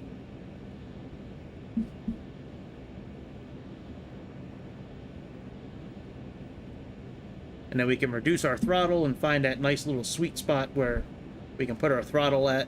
There we go. Altitude capture is on. Let's pull our throttle back a bit and find that nice little sweet spot where we're not really overspeeding and we're not really slowing down. We're just kind of maintaining.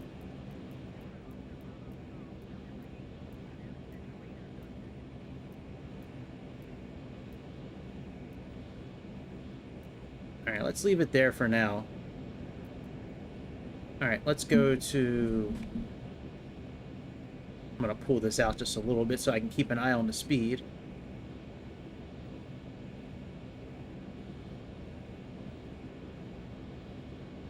No shit, that's cool, man.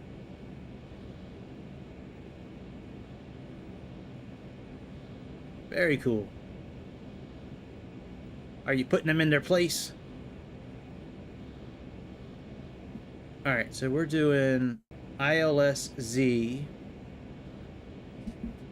Let me pull up Navigraph again. I think Cappy is correct. Yep, we got Cappy.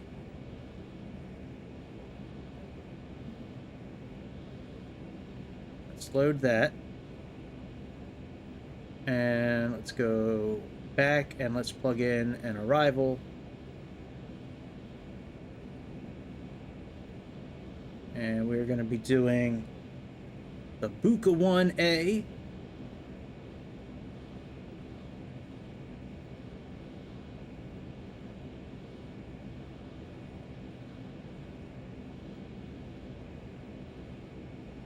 There we go. From there, Cappy. There. Alright, load arrival. Alright, now we should be okay. So Buki to BZE. Let me look at my flight plan.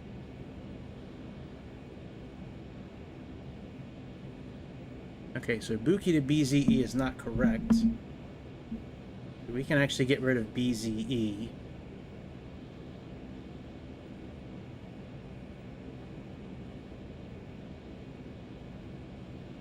Let me look at the arrival chart.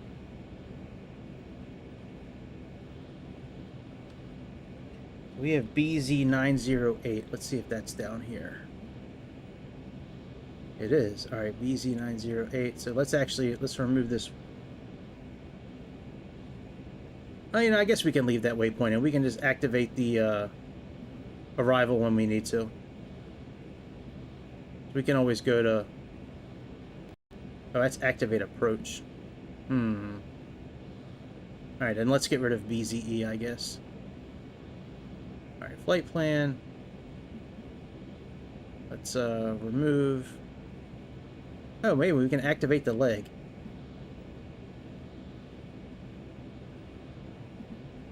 Alright, let's see what happens when we get a little closer. I'm not going to mess with anything just yet.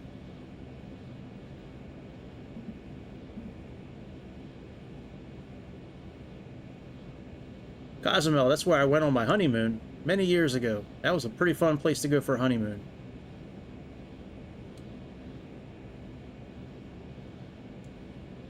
Actually, yeah, I am going to remove this. Let's remove that.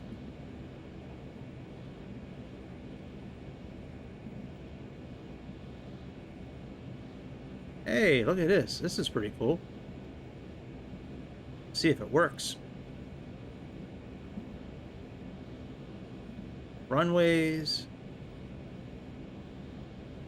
Frequencies. Hey, look at that. That is cool. Now I don't have to search.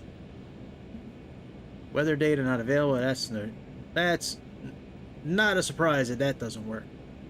Alright, not bad. 450 miles. Very cool. That's not bad. That's pretty interesting. And I don't think we have VNAV anywhere here.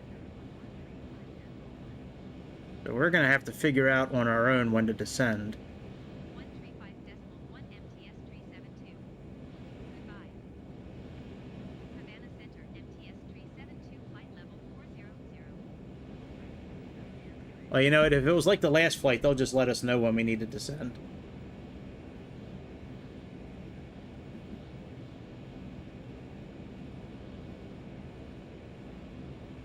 Alright, let's go 2 times speed.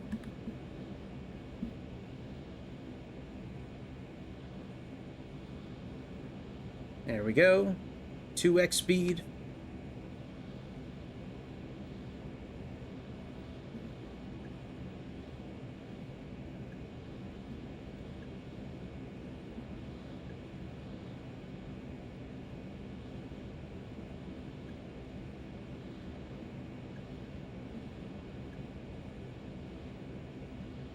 Alright, all that's fine.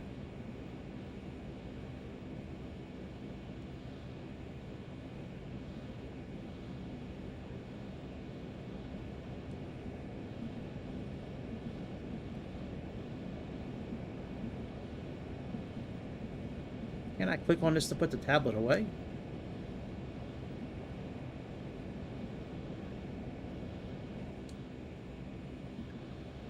There we go.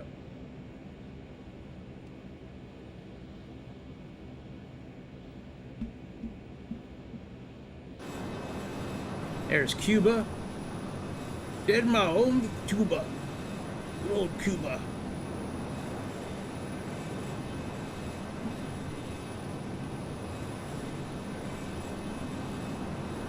Speed's good, altitude good.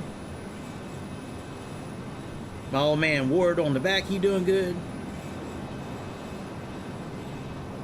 You got them old goggles and that old helmet. Look like reminds me of Snoopy. Remember Peanuts? Snoopy used to sit on top of his doghouse, pretend he was flying with little whatever that fucking bird's name was on his shoulder, and he'd always have that kind of scarf, and hat and goggles. And he'd be sitting there jamming on top of his doghouse, just shooting all kinds of stuff.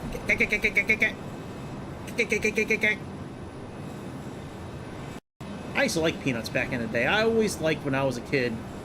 I tell you, one of my favorite things when I was a kid, like elementary school age and all that, like around the time of the holidays, like Thanksgiving and winter time, Christmas and Hanukkah and all them holidays, they would always have the Thanksgiving. They would have the Halloween special from Peanuts. Then they would have the Thanksgiving special. Then they'd have Frosty the Snowman, and then they'd have like the Christmas special. Man, I used to love watching those specials.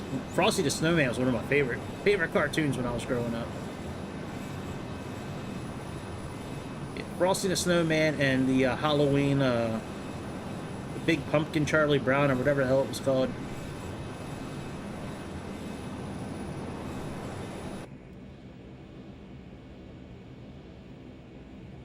Alright, speed good, altitude good.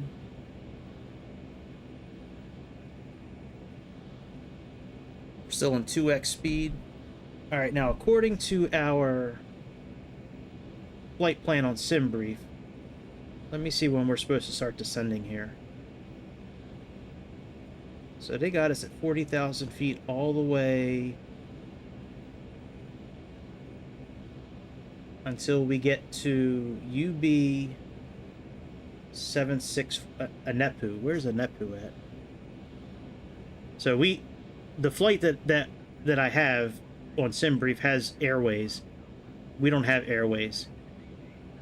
So it looks like it is right before Bucky, it looks like. I don't know how far is the stretch between Anepu and Bucky.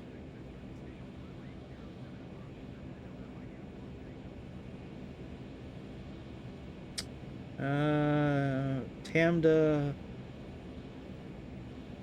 Okay, so about 12 miles before Bucky, that's where it looks like we need to start descending. Unless ATC tells us different, but according to the flight plan I'm looking at,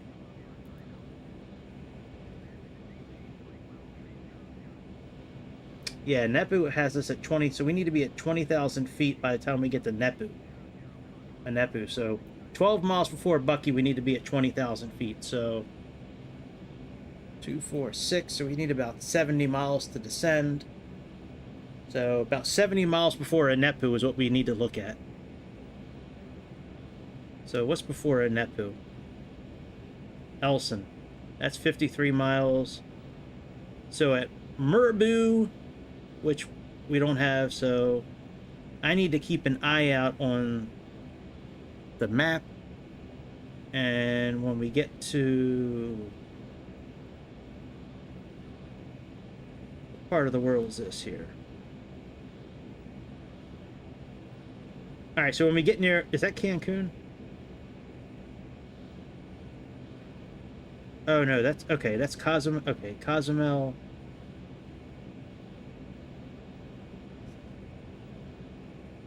Alright, I need to just keep an eye out. I don't think we've passed Cozumel yet. That's coming up. Okay, so after Cozumel... okay, I got it. I'll just keep an eye on the map. You know, this map here. And when I see the same type of landmass, we'll start descending.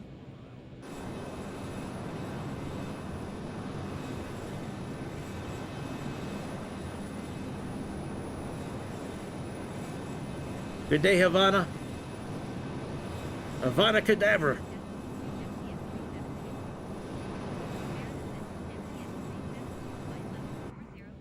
MTS 372, that's the flight in real life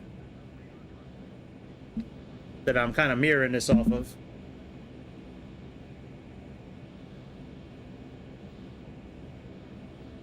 Alright, so here's Cozumel that we're going to be pulling up on.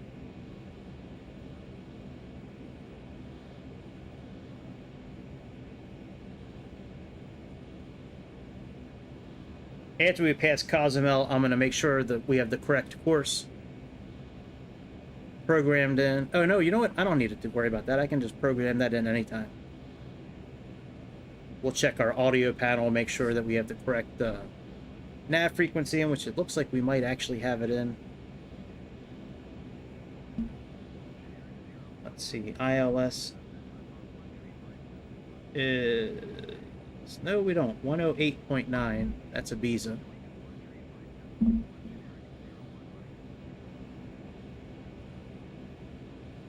Okay, there's our... so we do have it right there. Okay. 108.9, and we need to be on a heading of 78.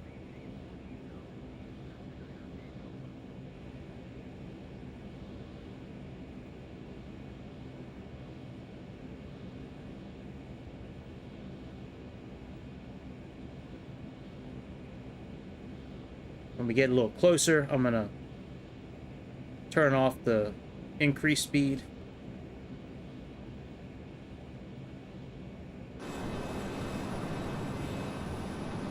Yeah, Cancun's right over there. Cozumel's right over here. I remember when I was on my honeymoon, just sitting out on the beach and looking across and just watching people at in Cancun.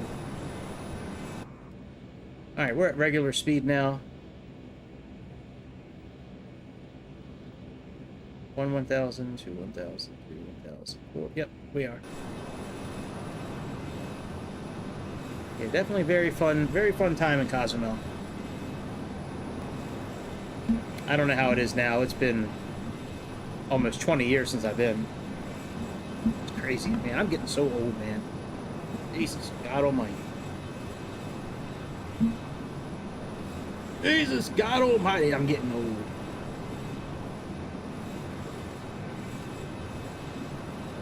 Make sure you hit the like button, please. Subscribe. Notify yourself next time I come on. Super chat, super thanks. PayPal. Member up. Click on something, damn it, before you leave. I don't care what you click on. Just click on something.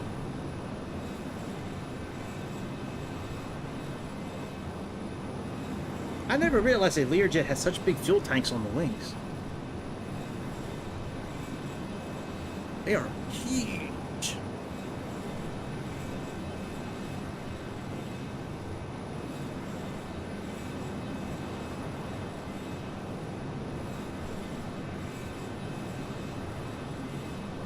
You know, we could just drop altitude now and just drop to like 5,000 feet. But there's really not much to see, actually. Let me see. Oh, you know what? There actually is quite a bit to see. Let's do that now. Let's just drop to like 5,000 feet. Or 3,000 feet. What's our landing info? So 1,300 is the capture point. Yeah, let's just drop altitude now. So let's plug in.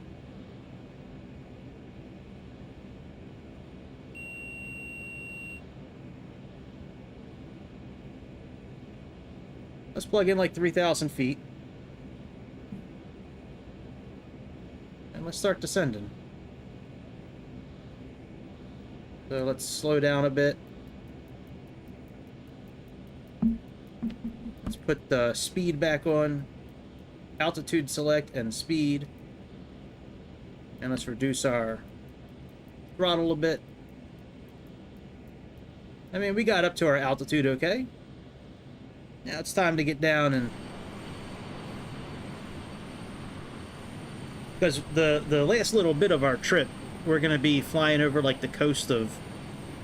You know, we're going to be flying over a good amount of the coast. So we might as well look at it at a up-close range.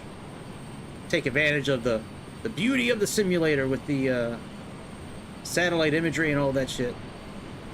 There's no flapping going on, Greece, just so you know. The flapping is not happening. Yeah, we stayed at... I forget what hotel, but it was like down here somewhere. It was all... I mean, it was a really fun trip. But we were told really not to leave the compound too much. Like, we went into the city one day and grabbed some drinks and some food and all that, and then we just pretty much stayed at the hotel the rest of the time.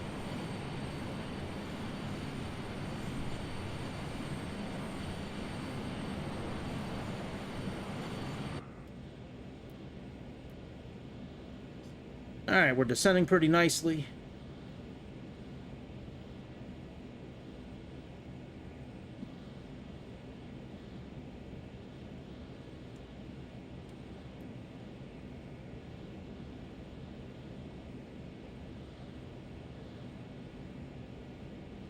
What is the BOR station at this place we're going to? Alright, let's click on that. Let's click on Mapski. Verfer. And that is 114.3.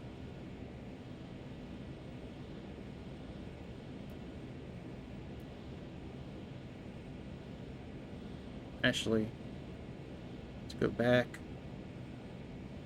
Let's flip-flop these, and then let's do 114.3 here.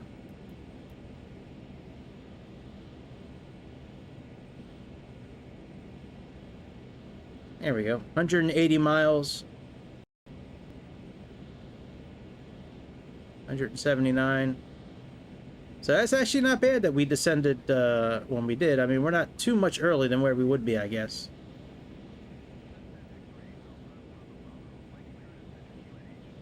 We're still at 2,000 feet per minute. That's good shit.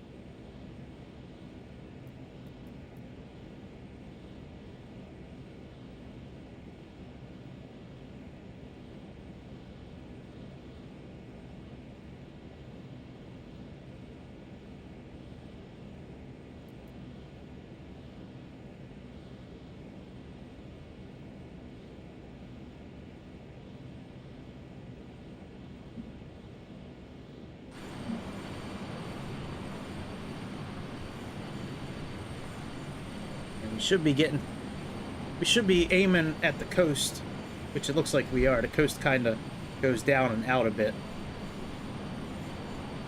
I never really thought about doing a flight like this before to Belize. I always thought it was like super far away. But I went on FlightAware and I looked up Learjet 35 and saw what was flying around the country and around the world, and saw this one. I saw one also from Montego Bay, Jamaica to Miami, Opelika, a little like business airport near Miami Airport. And I saw this one, I was like, Belize. I'm like, I'd rather be going to Belize than coming home from Jamaica. I was like, let me put myself on this plane, just pretend I'm going down to find me a big, beautiful booty, a big, beautiful booty woman. That big old booty and that Belize booty. That's when you say, Belize, baby, Belize, put that booty on me.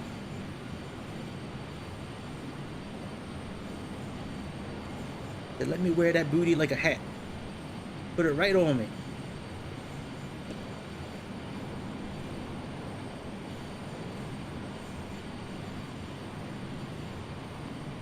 Alright, our descent has slowed down a little bit. That's okay.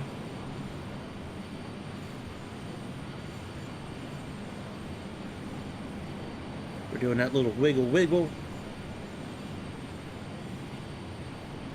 That little wiggle. That little turbulence wiggle.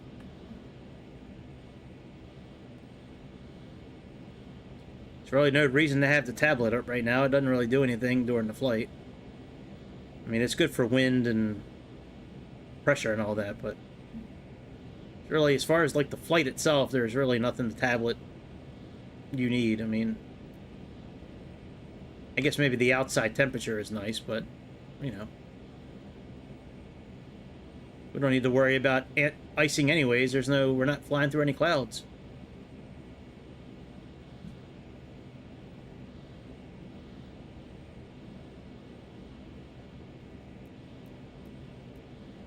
Now we can actually be going a bit faster though, so let me do VS for now, and let's increase the speed.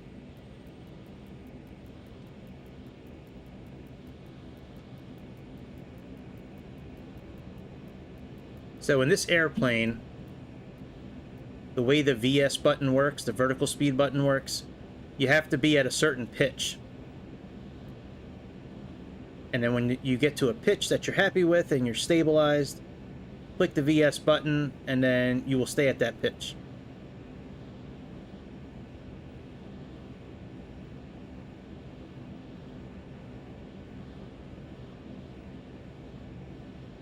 There we go. Now we're picking up some good speed. Now we're descending at a better speed.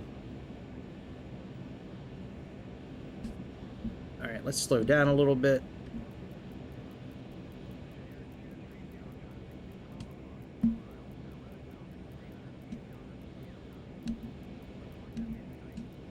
Alright, let's go back into speed mode. Drop our throttle a bit.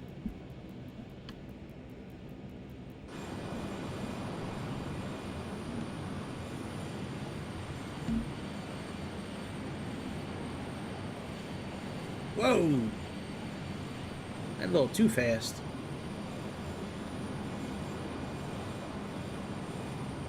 I'm not trying to get sued by anybody on this flight. I've already had enough lawsuits from JetBlue last year and American Airlines a few months after that. I mean, I really did. I put a hurting on some of them zombies last year. Absolutely. Wasn't intentional. Just, I slipped. Said, oops. Sorry for landing so hard. My bad. Sorry, your zombie neck snapped.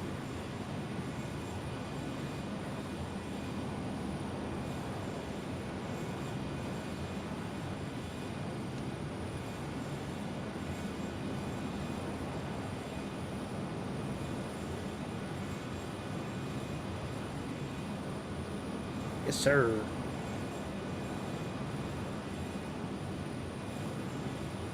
I'm thinking about starting a second channel for like current events and commentary and shit like that. I was gonna try to integrate it with this channel,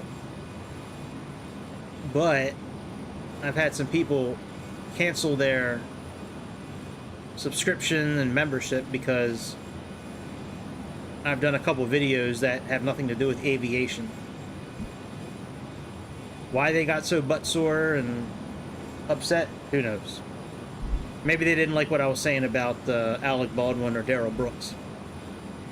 But I'm thinking about starting a second channel so I can kind of integrate that stuff, or I'm just going to change the name of this, and we're going to have one more A in the front. It's going to be almost all about aviation. AA 219.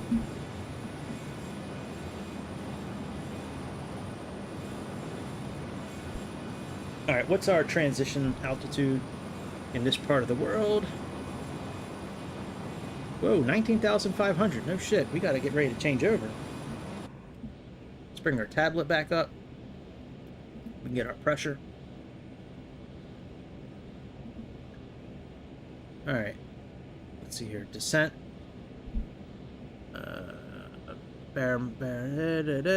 No smoking. That's fine. Okay.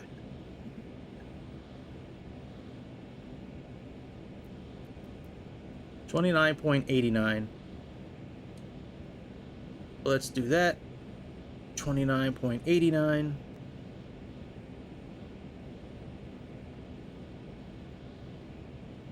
Very good. That's done. Let's put our windshield heat back on.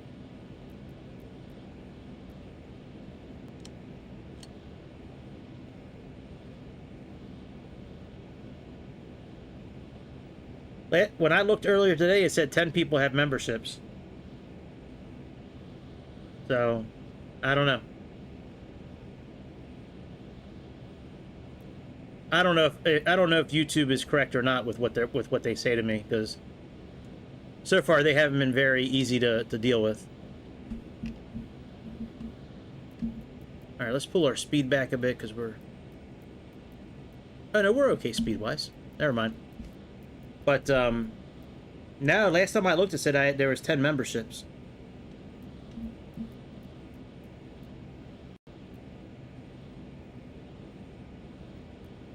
Yeah, they did. At least that's what they messaged me. Yeah. You know what? I'm tempted to do another video like that on this channel just to see what happens. Like, if they really get that butthurt over me talking the truth, I mean, then maybe they shouldn't be tuning into this channel anyways. You know what I mean? Like, I know I'm not going to keep everybody happy, but I'm entitled to have an opinion on something. And it's my channel. If I want to do something that has nothing to do with aviation, I mean, that's my choice. Yeah, this one guy wrote a comment on one of the videos saying I canceled because, you know, this video has nothing to do with aviation. And I'm thinking to myself, just don't turn it on. Like, you know, if you got a problem with it, just don't turn it on. How about that? But you're not going to keep everybody happy, so, you know, it is what it is. I thought it was funny that he canceled for that reason. Yeah, she took time out of his day to write me that message, telling me I'm going to cancel because I didn't like the video you did on, you know, Alec Baldwin and Daryl Brooks. My bad, dude. Have fun.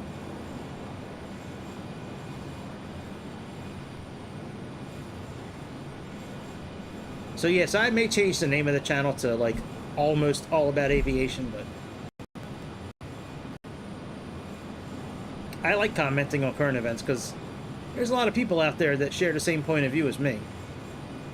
And it's nice to have somebody to talk to about that kind of stuff, because there's a lot of people that are scared in the world nowadays to talk about what they believe. They're scared of being canceled. You know, they're scared of being attacked online or doxxed. I don't give a shit about any of that. What are you going to cancel? Oh no, I'm not going to be able to go on social media sites that I don't use anyways. Oh man, I feel so bad. You mean I can't really get on Facebook and Instagram? No, my life's over. No TikTok? Like, I don't use TikTok, Facebook, Instagram. I don't use any of that shit. I did at one point in my life. Not TikTok, never TikTok. But, yeah, that's kind of what I think, man. If you woke, bye-bye. I wasn't even really saying anything, like, to battle wokeness either. I was just commenting on how guilty I think Alec Baldwin is. And how stupid Daryl Brooks is. Like, I don't think I was really saying anything at all about wokeness.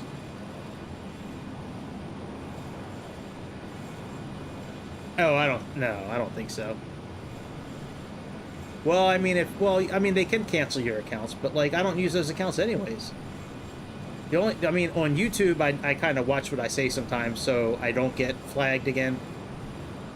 I got flagged a while back because I, was talking about the 2020 election, and I was talking about the COVID shot, and I guess, YouTube didn't like me talking about the COVID shot, even though YouTube, everything I said has turned out to be true.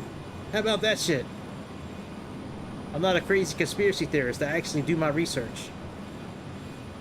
But either way, we'll see what happens. But I may make, because that Alec Baldwin trial is going on. It's pretty interesting seeing a once very prominent actor, now washed up has-been loser, trying to talk his way out of killing that girl.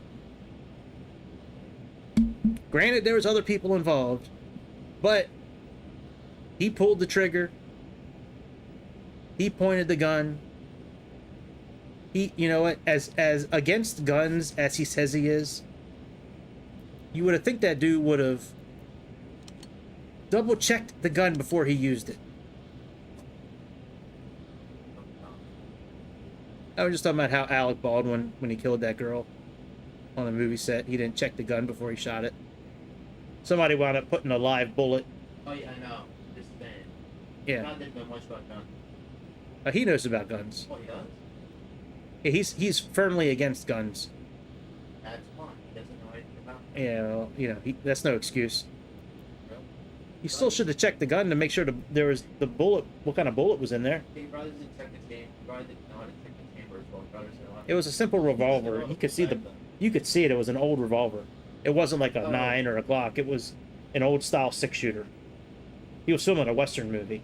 Oh. So it was an old style, like a Red Dead Redemption 2 gun, where you can see the bullets.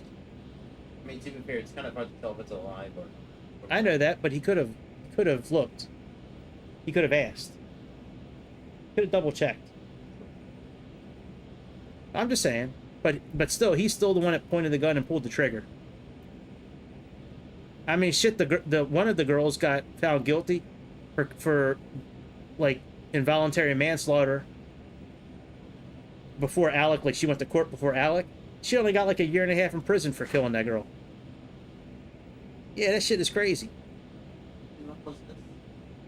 She just got found guilty like 2 months ago or 3 months ago.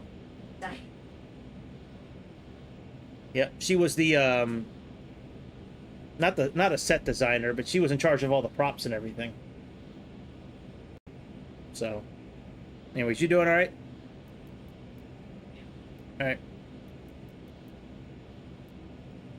See you, bitch.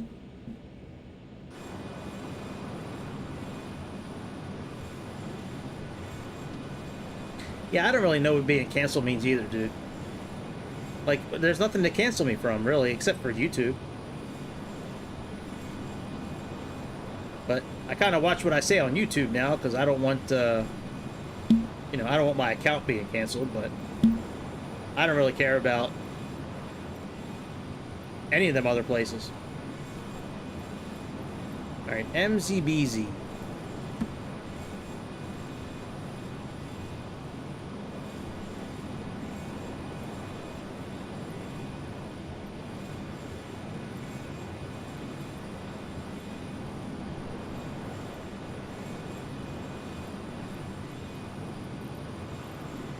Nothing yet.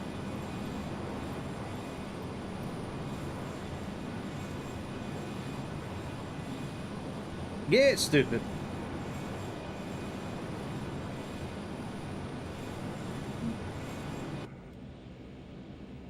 Alright, we should probably slow down a little bit. Let's go into VS mode. Let's slow down a bit. And we can turn off the windshield heat.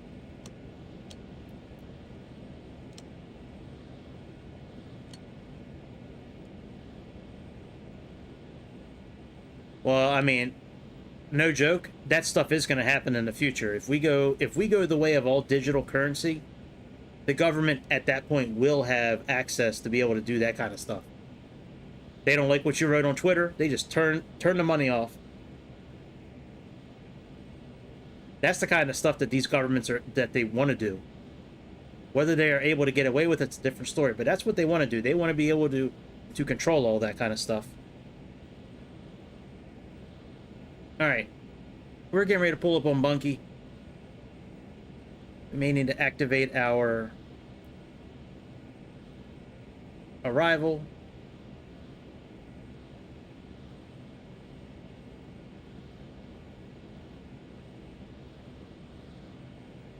Alright, are we able to activate it?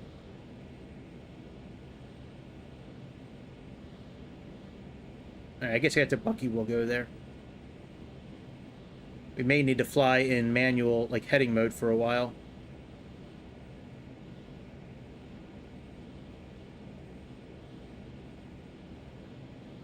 Unless this loop is for... We'll have to see. Maybe this loop is for doing, like a go-around.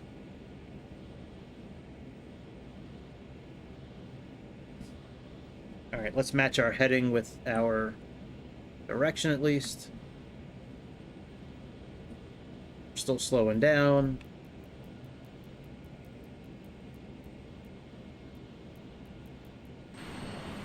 That's what I do.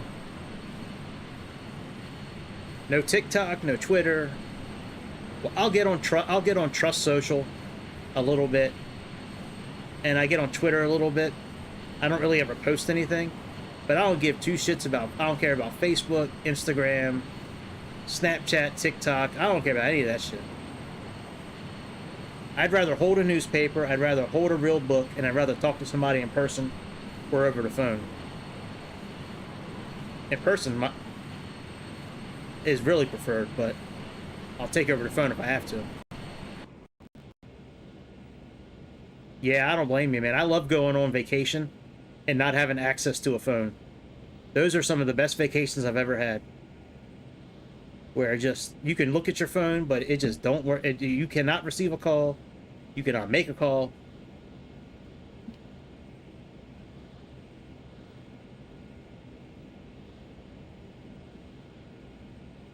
Alright, let's actually go down to 2,500.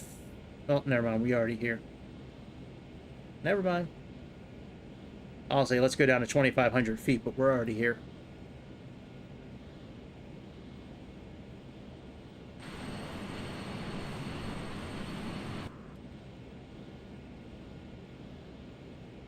Alright, let's bring up our throttle a little bit.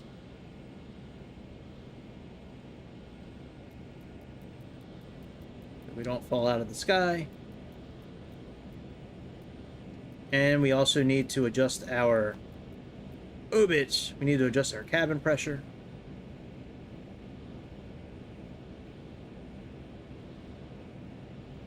There we go.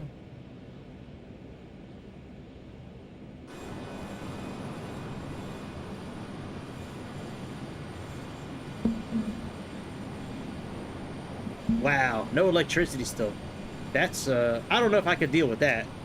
But definitely get rid of my phone. I would love to get rid of my phone.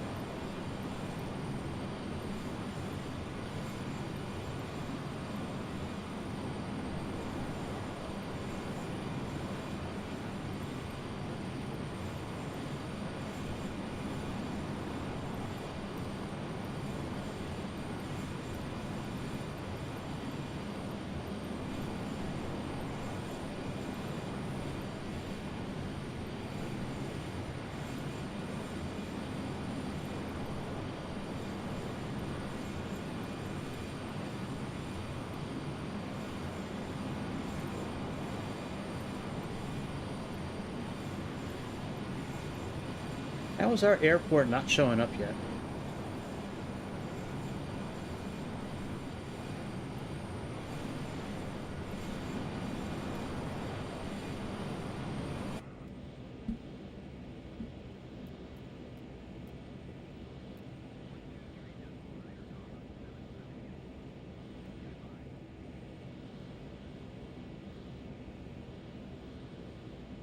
Wow, that's a crazy village, dude. You ever go back there and visit? Like, do you still have family there, or still get back there from time to time?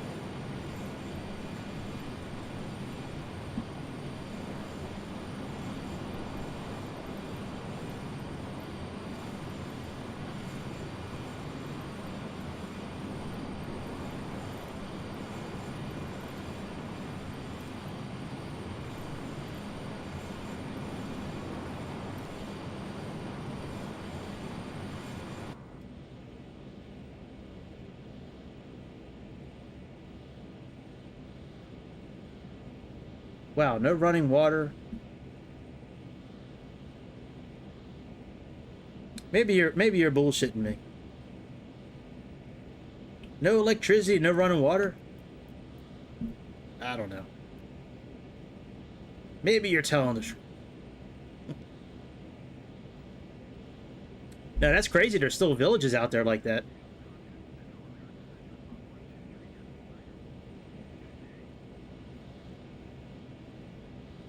You'd figure they'd want to have at least, you know, some of that stuff, but maybe it's just not possible where it's located.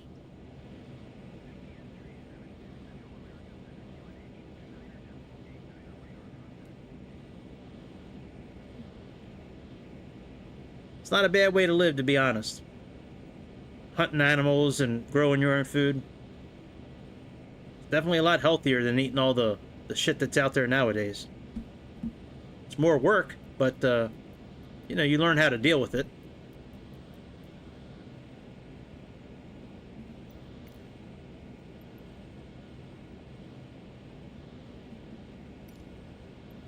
Gotcha.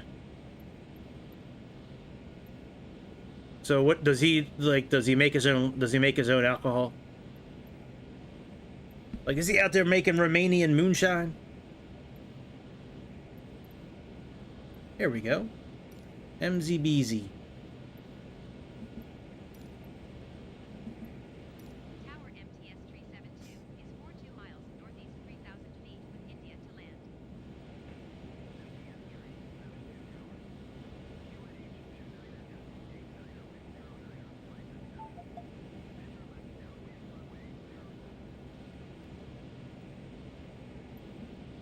Enter left traffic runway 07 MTS 372. That's the only thing he does. It's funny. Alright, it looks like we have entered our arrival. Let's check our flight plan. God damn, I gotta take a piss. Let me check this out real quick. Nope, we haven't. Fuck me. We're going right to,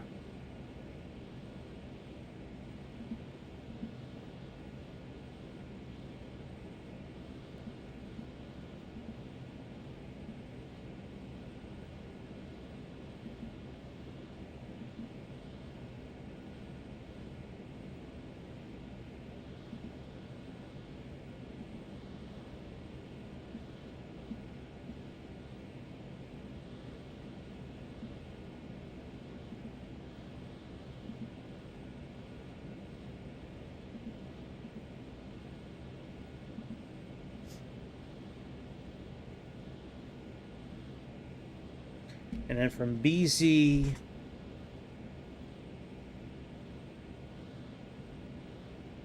then we have Cappy.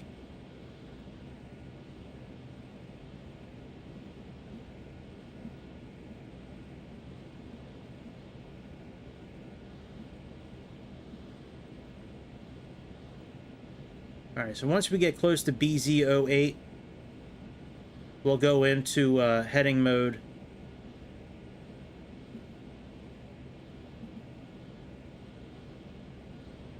Oh, they got us doing this circle. Motherfucker.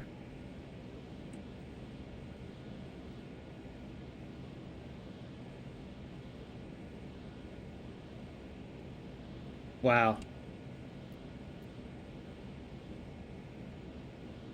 I think that's pretty cool, man. Still having like the old way of living and all that. There's many days I would like to just not have any kind of technology anymore. Phone, computer, tablet, none of that bullshit.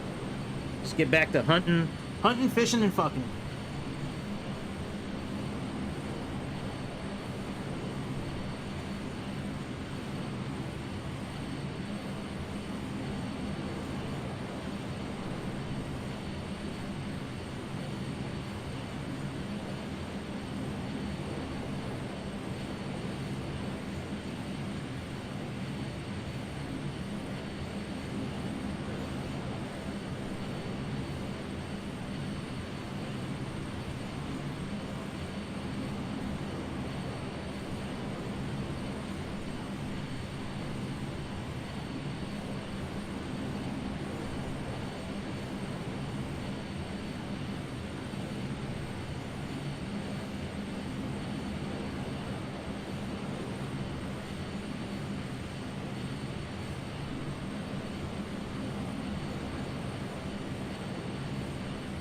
Certainly not in that order.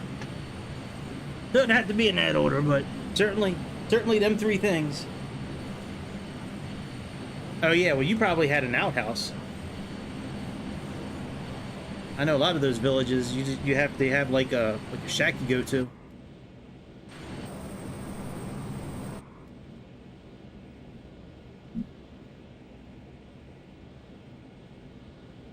Right, yeah, I believe that.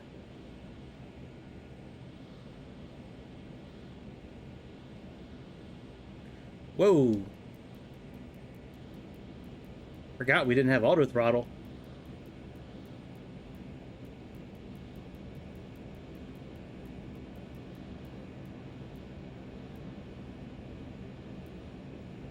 Alright, so we'll make this turn. Looks like we're almost done this procedure turn.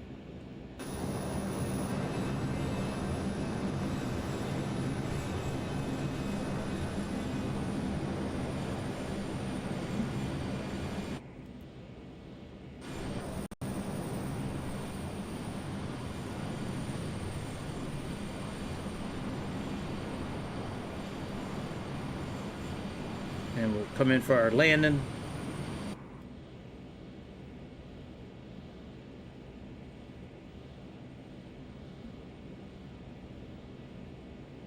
Still have to switch our frequencies, which we'll do.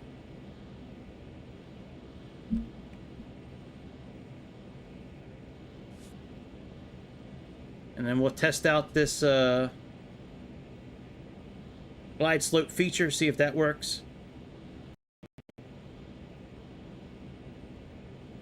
Damn, 50 wasp. How the hell did you live through that? Man, that is crazy.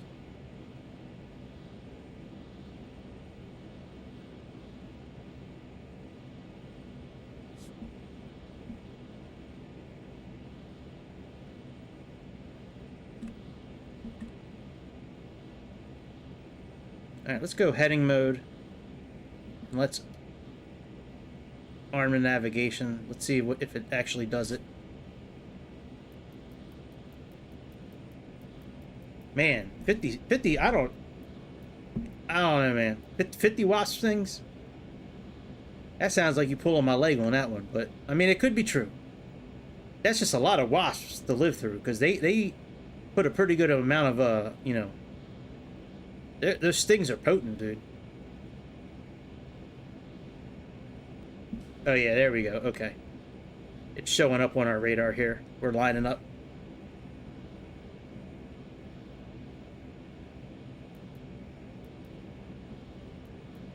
Oh yeah, they will.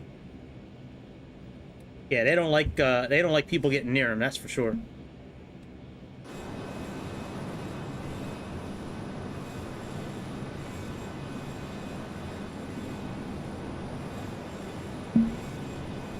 Yeah, we had some wasps getting into our house in the springtime. Earlier in the springtime. And let me tell you something, man. Even inside the house, when it's just like one or two of them, they don't back down for shit, man. They come right up at you.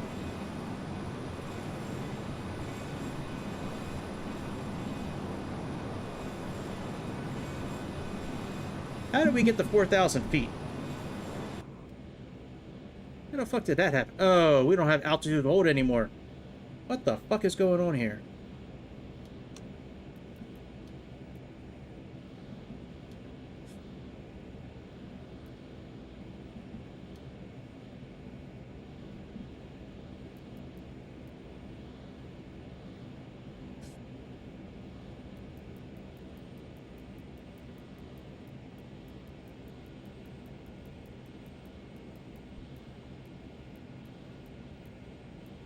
How the hell did that happen? Well, I go away, take a piss, I come back, the airplane's all jacked up.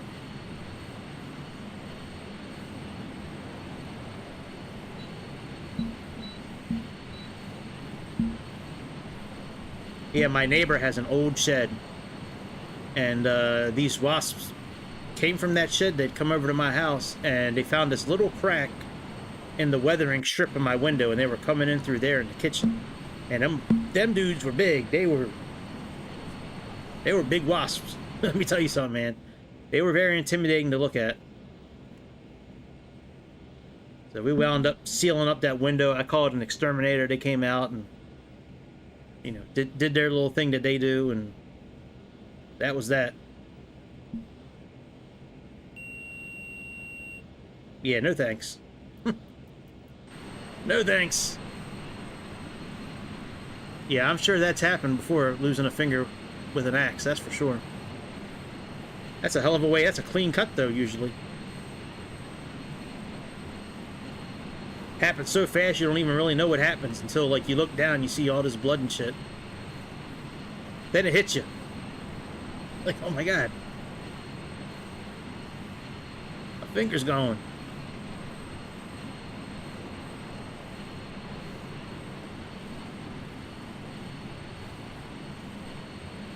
Alright, let's make sure altitude hold stays on this time. I don't know how that got taken off. Slow down a little bit. I'm not even sure what our landing speed is. Well, maybe that little arrow there is it. I don't think that changes this. I don't think this is interactable. No, we can do this. I didn't know we could use these. Look at that. Look at that. Look at that. Yeah, I believe that. I mean, they've been out there cutting wood and doing all that shit for a long time. Absolutely.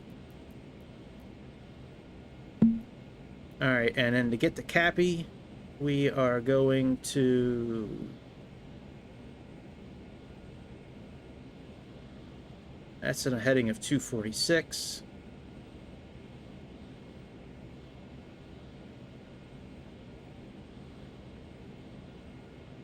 Let's activate the approach.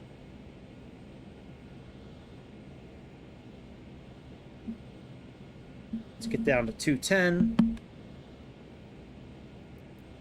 Switch our frequency over.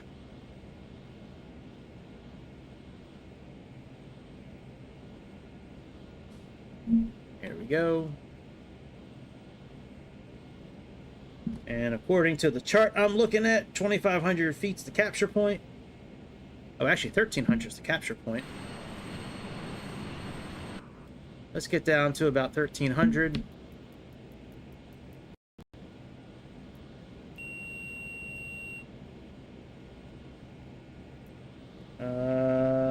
Yep, 1,300 is the capture point. Let's start going down and select altitude.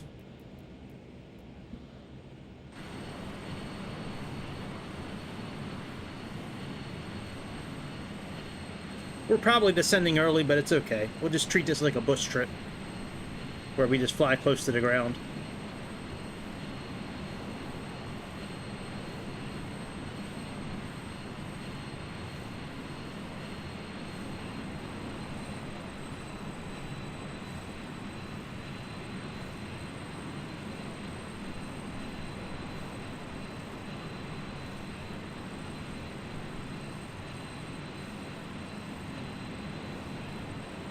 Man, if I had that tree height modification, I could make these trees as tall as the airplane right now. Man, I need to get that mod.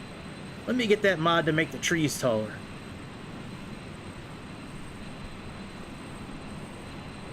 That's exactly what I need for this simulator. Absolutely, man. Wouldn't have so many of these beta soy boy cucks walking around like there are today if more people grew up like that, cutting their own wood and finding their own food and foraging and gardening and hunting and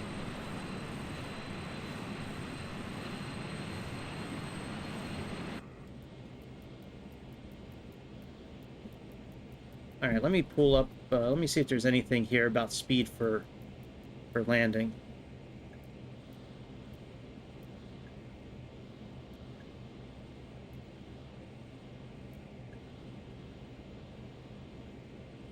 Now it just says N1 reference. Doesn't say anything about speed or flap speed or any of that stuff.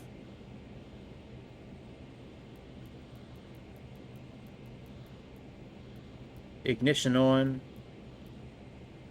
All right, we can at least turn the ignition on.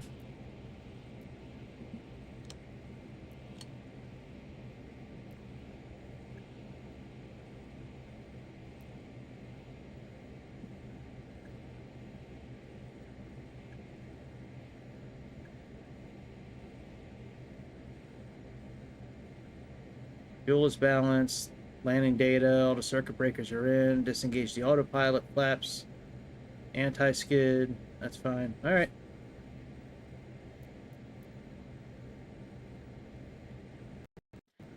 That's how it used to be in the old style world. You grew up very fast back then.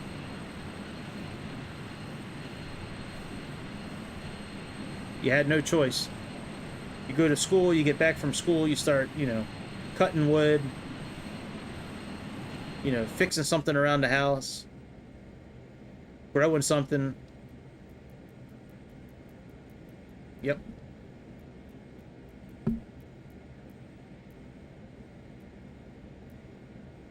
Oh, I didn't realize it had all the altitudes there. I should look at the map more next time. 3,000, 2,500, 1,300. We don't need to be at 1,300 till here, but it's all right. Like I said, it's like a bush trip.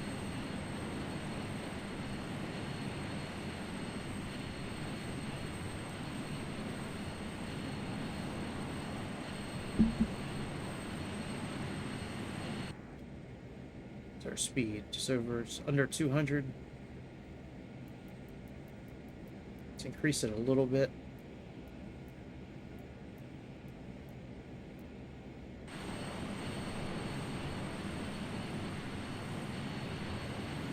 How many flaps do we have? We have 1, 2, 3 flap settings. Okay.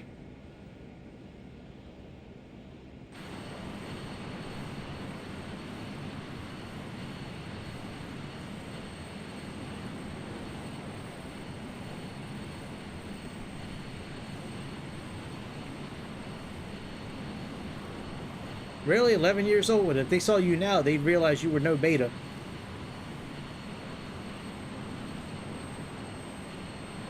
They'd be like, that's Grease?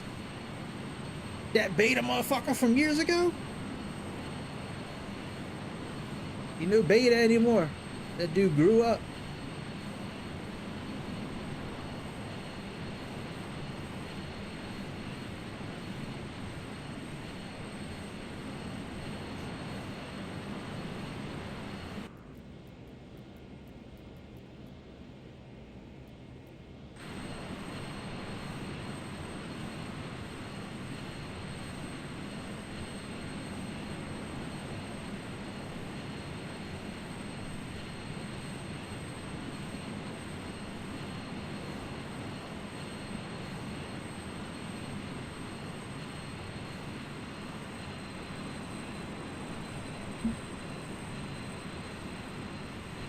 And if they're outside doing all that work, I believe it.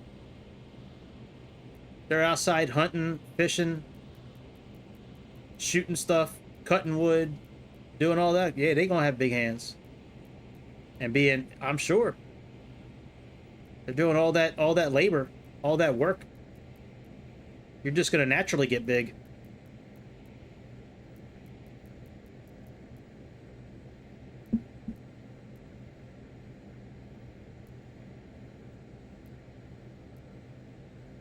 All right, let's go into heading mode. Let's switch our nav source. Let's go back to nav.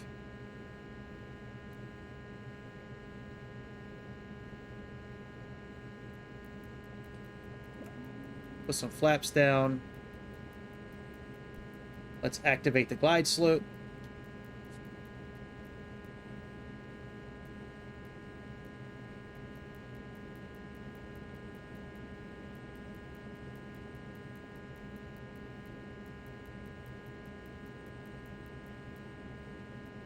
Never tried to do this kind of landing in this plane. This is the first time trying it.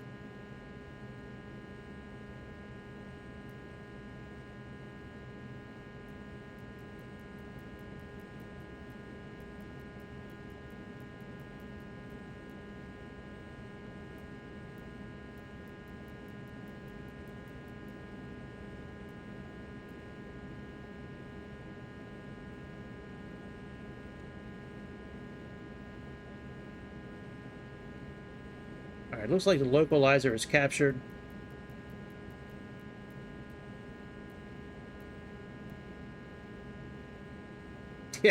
Yeah, I hear that.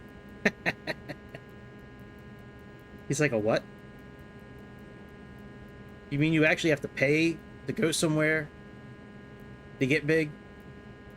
What do you do for your firewood then? Like, nah, we don't. We got central heating now. We don't have firewood. Like,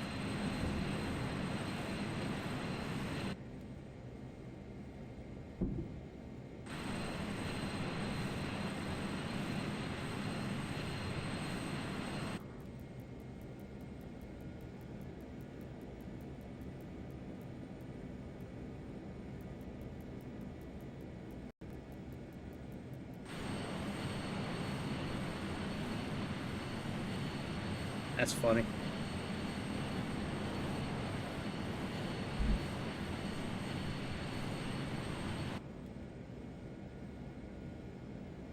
Alright, localizer's captured. We'll see if glide slope captures. It should. We're about 150 knots. That's okay-ish, I guess.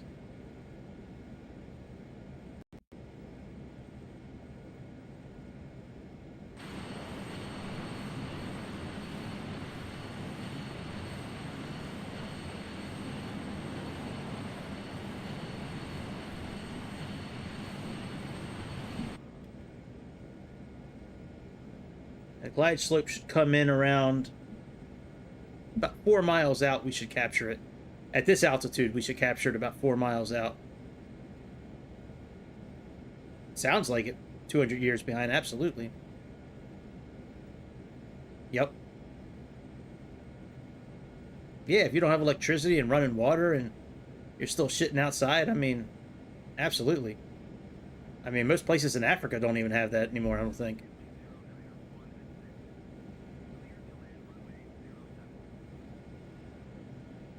Well, yeah, they got 15 kids. What else is there to do? When the lights go out, I mean, what else is there to do? You snuggle up and you fuck. It's like, that's it. You rub it against her, she knows what's up, and then that's it.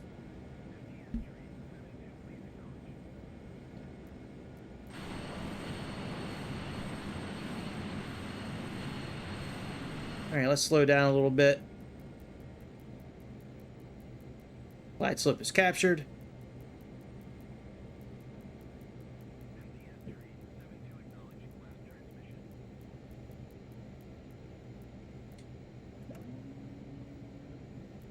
Is Mega Karen not answering them? You bitch.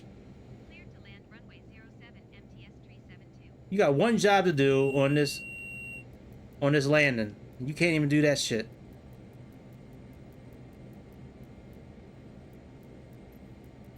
Bitch, man.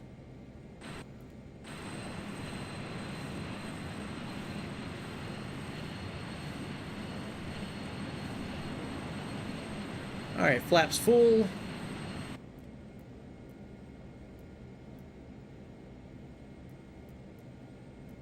I'm gonna aim for about 120 knots, I guess. I'm not really sure what speed to land at. But 120 might be a little too fast, but it is what it is.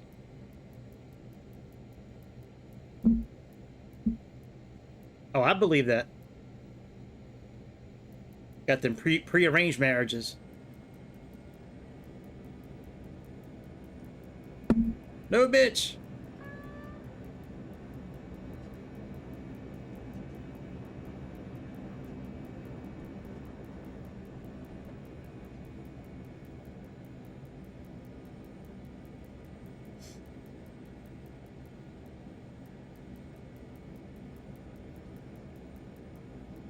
I believe that.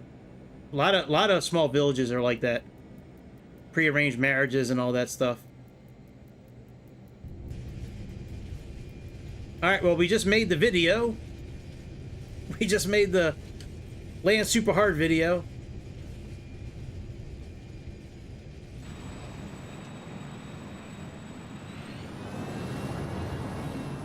That's cool.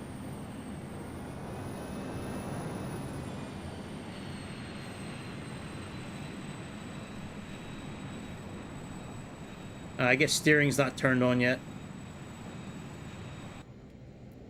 Let's turn the steering back on.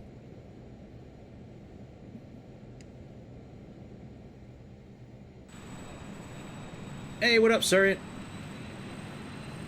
Yeah, man, help yourself. Yeah, what the fuck, Karen? Why is Karen not answering anymore? What a cunt.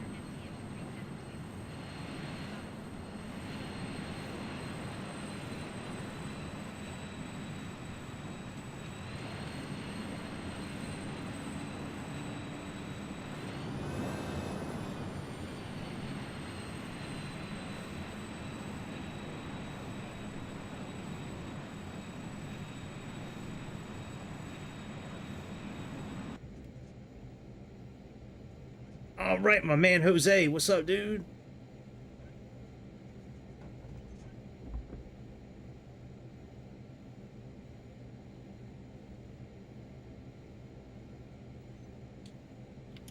Very good. Not bad. That was a fun little flight from, where did we go from? Miami? Fort Lauderdale? Fort Lauderdale? Fort Lauderdale. Fort Lauderdale to Belize. Alright. Let's see if anything's new on the marketplace. Sure it isn't. Sure it's not. Nope. Still no 777. Damn. One of these days I'm gonna click on this marketplace, it's gonna have it. It's just gonna be there.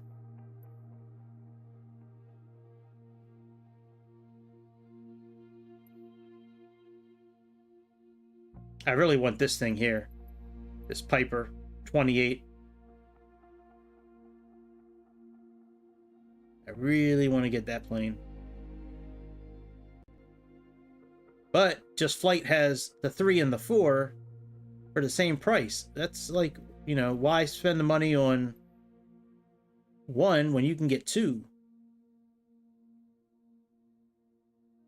Oh, I know it's going to be weeks. I know. But I'm just saying, one of these days, I'm gonna click on it, and it's going to be there. Yeah. Well, I don't know why it's 45 for 1 when it's $1 more for 2, or same price for 2. The only difference is the tail in the back. This is the 3. The 4 has like a T shape in the back.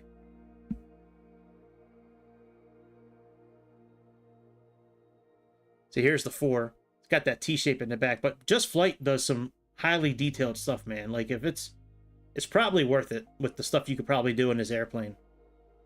With the systems you can use, and the walk-arounds, and I'm sure it's worth it. Just Flight does a really good job with airplanes.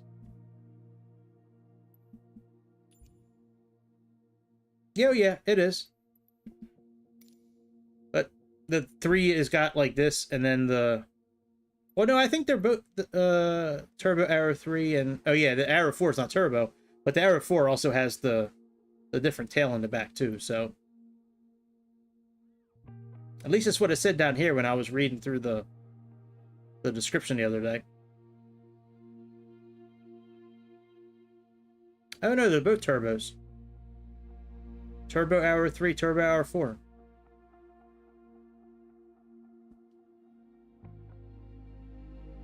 But I'm really not trying to buy anything until the new simulator comes out. Like, I'm really trying my best. I mean, outside the 777 and maybe a local legend when it comes out next month, or like, I'm really trying my best not to buy anything until the new one comes out, just in case it doesn't make its way over to the new simulator. Because then I'd be upset and I feel like I wasted money. But all right, I'm getting out of here. I'll be back tomorrow for sure. Probably earlier in the day, like I've been doing the last couple of days, since, you know. Right. Right. $45 for the regular one, and then $45 for the 2 that are turbos. Right. Yep. So at least I think that's what it said. So, anyways, I'll be back tomorrow at some point. Y'all have a good rest of the Wednesday night, Thursday morning, whatever it is where you're at. I hope you enjoy it. I will see y'all tomorrow on the next episode of the Airplane Show. The Airplane Show. Anyways, y'all be good. Click on something before you leave. And I will see y'all gentlemen tomorrow. See you, Cowboy. See you, Sergeant. See you, Grease. See you, the rest of Mother Earth. See you tomorrow. See ya.